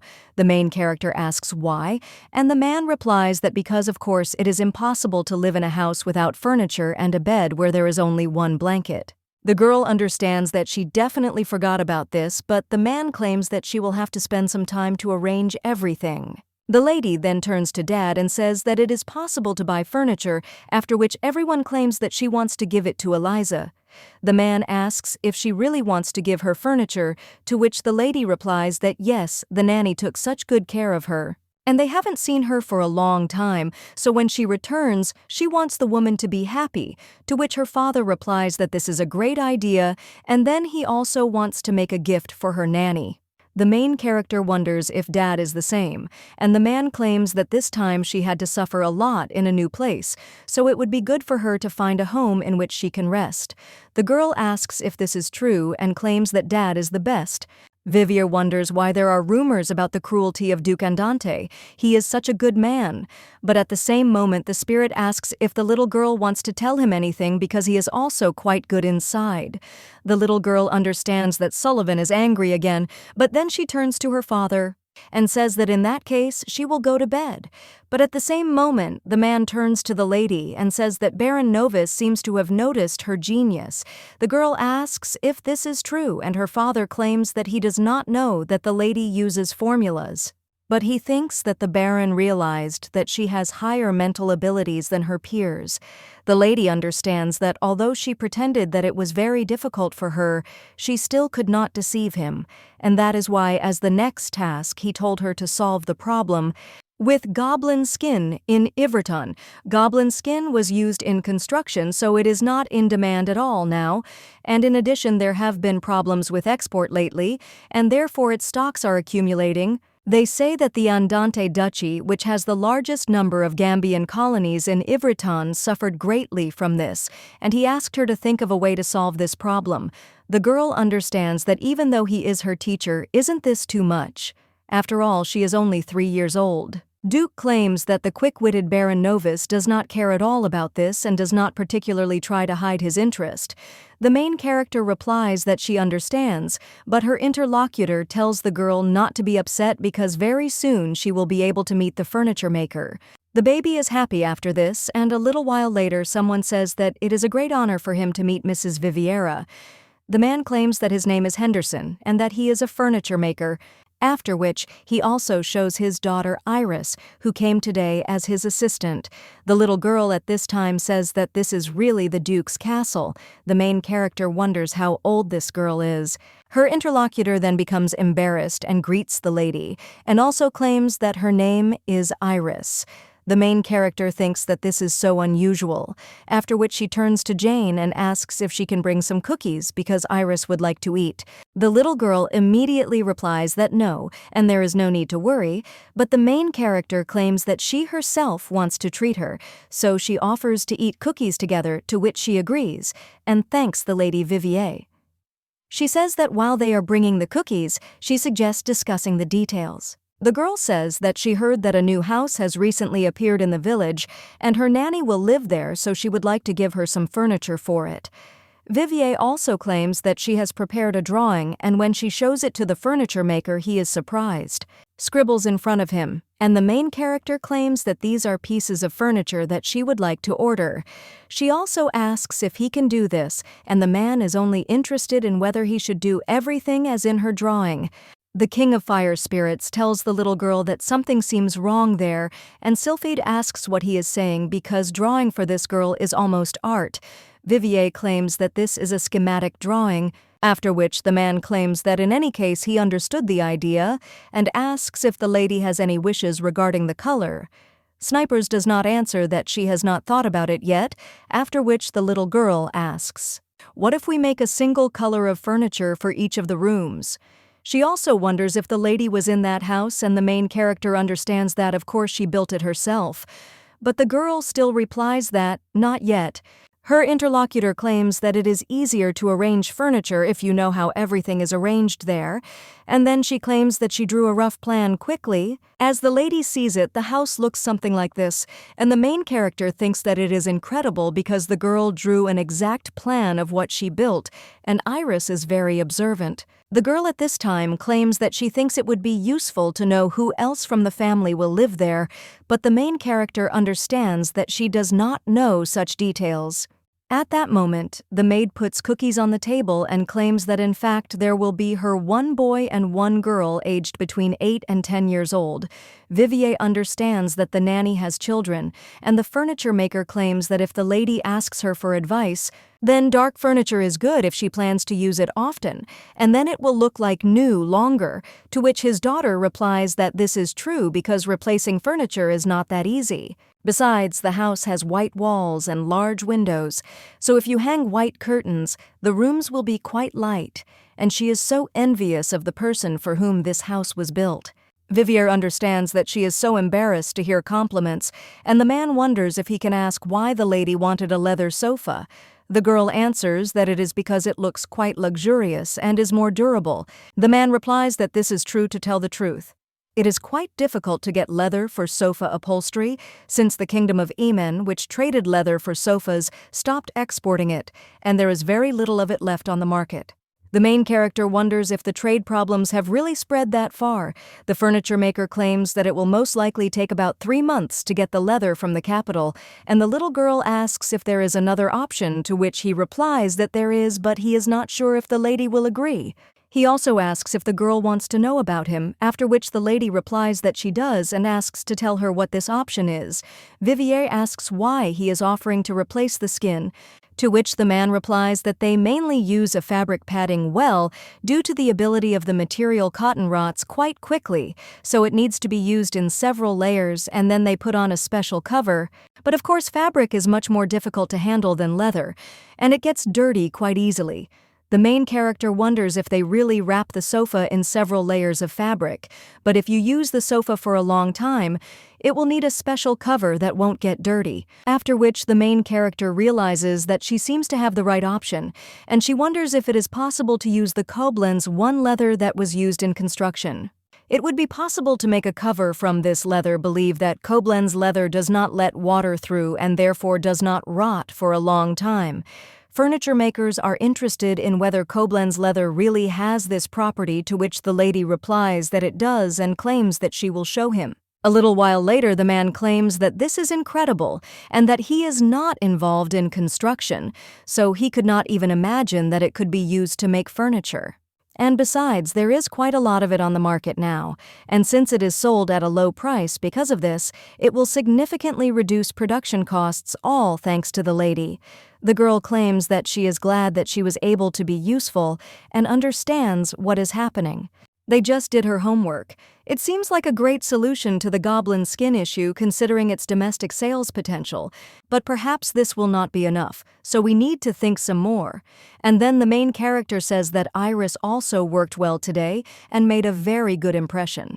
The little girl asks if this is true, after which she claims that there is nothing wrong with it because her mother taught her everything, and before that she was her father's assistant. Vivier says that's how it is, after which he asks why the girl came today, to which she replies that due to family circumstances, her mother had to leave for her homeland in Schrazel.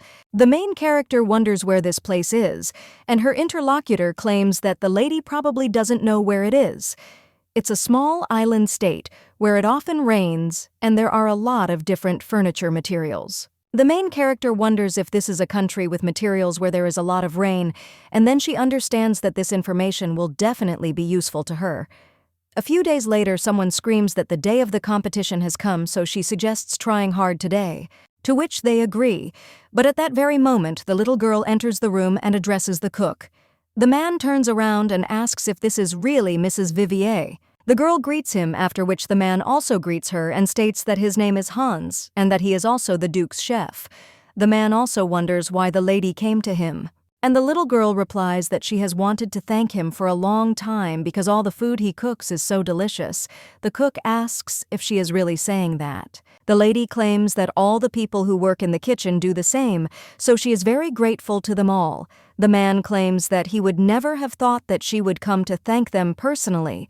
One of the workers says that the lady just came and said thank you to them, so they are so happy. One of them claims that she will cook her the most delicious dessert in the world, and the other says that the lady is the best because she will work for her all her life. The main character understands that she is too uncomfortable in such an atmosphere. The little girl also turns to Hans and claims that she has a request for him to, which the man replies that he listens to the lady and tells her to ask and not be shy. The main character says that she came to the kitchen today because she wanted to cook something. The chef is surprised after that, but says that gender is not necessary because he can quickly cook whatever she wants. The girl then apologizes for distracting them but claims that it is really very important, after which she asks if they can help her just once. At that moment, one of the maids drops her bowl and cries out why the chef doubts after all their mistress asked for help, and the other cooks answer that the tavern is the one who can help her. The main character at this time feels a little awkward and thinks that maybe she shouldn't have asked the boss about this, but the man claims that they are probably right. After all, if it weren't for the mistress, he wouldn't be there at all, after which he keeps screaming at her to tell him what exactly she wants, because from now on, he will put the mistress's requests above all else. The girl then thanks him and claims that she will try to do everything quickly. The Duke is sitting in his office at this time, and someone claims that firstly, nothing dangerous was found in the house because the knights had already examined everything. But the drawing is a problem. Maybe it is one of those fake drawings that they thought were destroyed. The fact that dissatisfied cheap materials were used in the construction also raises some doubts. Another man claims that everything looks perfect and therefore doubly suspicious, while the man at this time understands that this is a waste of time. The housing problem is one of the main problems in Everton. Refugees who have lost their homes are uniting in groups, and this creates problems for the state. And yet the house and the blueprint that suddenly appeared, although not entirely reliable, mark a good start for the realization of a long-standing dream of construction. They started receiving letters from residents of the lonely city who would also like to get their own house, and one of them said that if they try to build 3 of the same houses as a kind of test, and then it would be possible to continue construction not far from the lonely city. But at that very moment, all the participants of the meeting turn around and look at something. The Duke asks what happened, but at that very moment someone addresses him as a father. It turns out that the main character baked the cookies. One of the onions apologizes to the lady, but they say that now is not the right time because they have a very important meeting. The little girl understands that she is very sorry, but they are discussing Eliza's house there, so she had to stop them. After which the little girl, with tears in her eyes, asks if she really interfered with them. The girl understands that the best tactic is to look naive. Vivier claims that she brought cookies because I was afraid that Dad might get hungry while working. At this time, the man turns to the servants and asks who dared to cast a displeased glance in the direction of his daughter. At that moment, they all fall silent, and the man tells the little girl not to worry because she didn't interfere at all. But he also wonders where she got the cookies, to which the little girl replies that she baked them herself to treat her dad while he was at a meeting. The man, with a smile on his face, wonders if she really baked them herself, and that means these are special cookies. The girl also tells him to be sure to share with the others, to which he replies that, of course. The little girl also claims that she would like to spend more time with him and wonders if it is possible, but the man replies that of course, and offers her to sit down, after which everyone offers him to continue their meeting on construction issues. The main character thinks that this is good, and she should be attentive to understand what is happening. But a little while later, someone cries out that if all the knights are sent to work on construction, who will remain in the Duke's castle? Another replies that this is true because with such a decision the castle's security will be at risk. He also says that many factors need to be taken into account and that's why experience is important, but his interlocutor cries out apologetically but asks if he can also speak out, because they haven't finished yet. The lady understands that she came to listen to their meetings, but they only argue emotionally, forgetting about the essence, and cannot even make one simple decision. In any case, she is glad that no one objects to the fact that the house will belong to the nanny, but at the same moment the main character looks at Patrick and thinks what is with his eyes, because it seems he is waiting for something. Viviera wonders if he really wants cookies, then turns to the maid and tells her to come to her. When Jane comes, the little girl whispers to her to take some cookies to Patrick, and she thinks where is the gratitude, and the man just looks at the cookies in surprise, and the girl understands that maybe he didn't want them. The Duke at this time looks at him coldly and seems to ask how dare he be dissatisfied with his daughter's cookies. The little girl thinks why they are all on edge today, and the meeting was obviously spoiled and failed, therefore she herself will direct this meeting in the right direction. The little girl turns to her father and claims that she has a question. Then she asks if only knights can build houses, to which the man replies that not only, but for this they need a lot of people who could do the hard work, and since they need to recruit them as soon as possible, they want to attract knights. But the little girl wonders why they can't hire the unemployed. She recently learned about goblin skin and that there is a problem with goblin hunters who are out of work. Goblin hunters are very strong and therefore could build houses. This way they will give work to the unemployed and the knights of the duchy will be able to perform their duties as before. The Duke then smiles and pats his daughter on the head, says that she is very smart, after which one of the meeting participants says that this is a really good idea because goblin hunters are a great solution. Although not without difficulties, everyone immediately starts clapping the lady and claims that her idea is truly wonderful. The Duke also claims that Viviera has done a good job today, and the main character wonders what they would do without a 3-year-old child. The man says that he thinks he should give her a reward, and if she wants something, let her say so. The little girl asks if it's true and then says what she wants. A little while later, the meeting participants ask how she could come up with such a thing at such a young age. Everyone is too focused on that house and the plans. Another one claims that he didn't even think about goblin hunters and it's just genius. And another one claims that he tried the cookies and literally fell in love with the taste. Another man at this time realizes that things are bad because Viviera's reputation is growing day by day. If this continues, Euston will remain at a disadvantage, and last time, he could only support the others. But the girl has already secured the support of the other vassals so firmly, so is it now possible to turn their preference towards another child? The man wonders if anyone would agree to support this stupid and arrogant Justin. After all, this is just one way to maintain friendly relations with Baron Adagio. He also thinks about Medina and understands that the girl is his poor secret child. She is much more dear to him than Baron Adagio, so he is obliged to take her and bring her to the Duke's castle after she graduates from the academy. Even if the Duke's daughter is against it, the girl will still live there. At the same moment, someone else claims that this is quite amusing and wonders what dirty secret he hopes to hide this time. His look is too obvious for the vile traitor in him. After which Patrick asks Baron Ostis what is so funny. The man wonders if Patrick has come to humiliate him again, and his interlocutor claims that he will give him one piece of advice, since he continues to communicate with him even after he stole part of his fortune. The Baron claims that this is well said and wonders why he did this to him and continues to smile as if he were a good man, although in fact he is a criminal, and that is what they called him. But at the same moment Patrick tells him to wait and claims that he could justify himself by saying that he was set up, but he also has pride and principles. He only seeks out weak people like him. The man claims that he knew from the beginning that he was born with the mark of a traitor, but when I noticed that he had no regrets about it, I realized that they had deservedly branded him.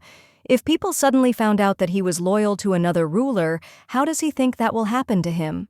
Patrick then turns around and says that they have nothing more to talk about. The Baron wonders how much more this man knows. A little while later, the main character says that she is ready, and the maid claims that it seems that the mistress is very excited. The girl replies that yes, and in fact she is very happy that she received this award from her father. The little girl understands that even on a regular walk with her there were 3 more people as an escort, after which she states that she thinks at the moment it is not worth calling her mistress, and addressing her respectfully, to which the maid agrees. And she says that she will do as Letty says, but then she corrects herself and says that it is clear. The main character says that it is good, and that is exactly how it is. And now she asks the maid to take her to the nanny's house. As they walk down the street, one of the ladies asks the other if she has heard that the Duke will soon resume construction in their area. The other asks if it is true, and wonders who will get the first houses. The old people claim that they hope to live to see these days, and the main character understands that because of the news about the upcoming construction, people in the city look very lively. The little girl realizes that she is so happy and the house she built is so beautiful. But when she looks inside, who wonders if it has been opened to visitors? The knight claims that the lady's nanny has not arrived yet, so it was decided to open it to visitors. The main character thinks that it is for the best that people will be able to properly examine the house. The interior of the house turned out to be quite competent, and the bathroom finally got a sink with a wash basin and a toilet. For Erickson, this was the first experience, so it was probably not easy for him. As soon as she sees him, she immediately thanks him, and then the baby turns to his sister and also offers to go to the market and agrees to something. She also tells Viviera not to lag behind her, then the mistress extends her hand. The main character looks at the maid's torn clothes and then at her own, which is in perfect condition. Then they go to the studio and the woman says, "What a cute little girl came to her with her sister." But then she also wonders who is following them, and when the main character turns around, she sees 3 knights. The maid then claims that these men came for her sister, and the woman asks if that is really true, after which she screams out what bastards they are and tells them to get out of there. But the little girl says that they are not bad and then turns to the men and asks if they can wait for them outside. One of them wants to answer that they will do as the mistress says, but then corrects himself and claims that yes. When the owner of the studio notices something, the maid claims that it is a dialect and suggests that she not worry about it. She also turns to her sister and asks if it is worth taking a look around now, to which she agrees. The main character then points to one dress and tells her sister to try on this one, and the girl asks if they didn't just come to look. Viviera claims that they came because she wants to buy her sister clothes and let her try them on. After this, the maid is touched and wonders if she really wants to buy her clothes, after which she even says that of course she is grateful, but there is no need to buy anything. The owner of the studio immediately claims that the woman has such a sweet sister, so she shouldn't refuse her, because the girl says this from the bottom of her heart. The woman also says that she should try it on quickly because this dress will look great on her. When the maid wants to object to something, the worker only tells her to tell her when she finishes changing clothes, and the main character understands that the sales talent is truly amazing. While the maid is changing, she will continue to implement her original plan, after which the little girl apologizes and claims that she has a question. She also turns to the owner of the studio and asks what this thing is made of. The woman asks what she is talking about, after which she realizes that the lady is pointing to the belt, and claims that it is made of 2 types of leather, cowhide and ubrilski. The main character asks if she made it herself, and the woman replies that of course, because she has been doing this for many years. The little girl says that it is incredible, and it turns out that clothes can be made from any material. Her interlocutor replies that this is exactly it, and then the little girl states that she would like to ask something else. A little while later, someone says that the nanny can go out, and the woman thanks this man and also understands that after almost 2 months, she returned to the Duke's castle. Finally, she will be able to see Mrs. Vivier. At the same moment, one of the butlers says that Eliza has finally arrived. The woman claims that they have not seen Andrew for a long time, and then he thinks that she is probably tired after a long journey, but the Duke urgently calls her to him. The woman wonders why so suddenly. A little while later, the nanny is given tea, and the man says that she has come a long way, so let her drink tea. The woman replies that it is good, and thanks his lordship. She understands that she has not seen the Duke for a very long time, and whether it is possible that during her absence his character has softened. The man at this time claims that he will probably start with the main thing. He also asks if the maid remembers his promise that he would allow her to stay in his castle, to which she replies that she does. After which, her interlocutor claims that she no longer needs to stay there. The maid, shocked, asks what he is talking about and understands that she has lost her home and now cannot even stay in the Duke's castle. She also wonders if she will have to seek refuge in the village. In Italy, people who have lost their homes set up tents near the Duke's castle. Many remained wanderers because it is very difficult to return from a tent to normal life in the village. So it turns out that she can no longer be Mrs. Viviera's nanny, and after all, she didn't even have the professional qualifications to be a nanny. And the Duke is not one of those people who easily changes his mind, after which the woman claims that she will do as he says. But he still asks to see Mrs. Vivier at least once before leaving. The man then claims that it seems the nanny misunderstood him. After all, she doesn't need to go anywhere, and the woman wonders what he meant then. The Duke claims that there is simply a new house on the site of her old one, and here is a letter from the man who gave her this gift as a token of gratitude. A new house now, and she doesn't think that she has helped someone enough to thank her with the whole house. At this time, the man asks her if she has any idea who it could be, after which the woman apologizes to his lordship, but claims that she does not know who it could be. Her interlocutor claims that they have already conducted an investigation, so now nothing prevents her from living there, therefore she can move today. The woman asks if she can still work for him as a nanny, to which the Duke replies that of course she can, and he congratulates her on her housewarming and return to work. After which he also hands her a handkerchief and claims that Viviera gave it to her in case she starts crying. The woman then thinks about the lady and thanks her. A little while later they are already near the new house. The Duke claims that it looks great, and the main character replies that it is. At this time, the man asks her how comfortable she thinks it is to ride in this carriage. She has been riding it for a long time, and the main character understands that he is probably asking because he chose her without her, and that is why he is worried. The baby understands that she must do something as cute as possible and claims that it is great because she likes it so much that she thinks she will soon melt. The Duke asks if she is saying that it will melt and that the seats are probably very hot to sit on them, and the man lifts his daughter into his arms. Viviera claims that it is not necessary because she will easily melt from embarrassment after her words, and not just like that. After which her father says that it means it was a joke, but he was already worried, so let the girl not do that anymore. The main character claims that she didn't think it would turn out like this and understands that he was so scared by an ordinary joke. But at the same moment someone else turns to the beauty, and when the lady responds, Madame Sylphide claims that someone wants to apologize to her. She gives a hint that it is a big fireball, and the man screams that in the end he was worried about her protection is not always tenderness. He also asks Sylphide if he looks like a fireball, after which the main character mentally asks for forgiveness and suggests that they stop arguing because if he continues to be angry, all the glaciers will melt and turn into seas. But the king of water spirits claims that in the sea water is his element, so he can fix it, and strong waves are not bad. A little while later, the little girl also asks if they are going home, to which the Duke replies that they are, and the girl understands that returning to the Duke's castle, she asked the Pope about how the meeting ended. Many goblin hunters were hired for the construction, and Father said that they would be given the right not to pay taxes for the next 3 years.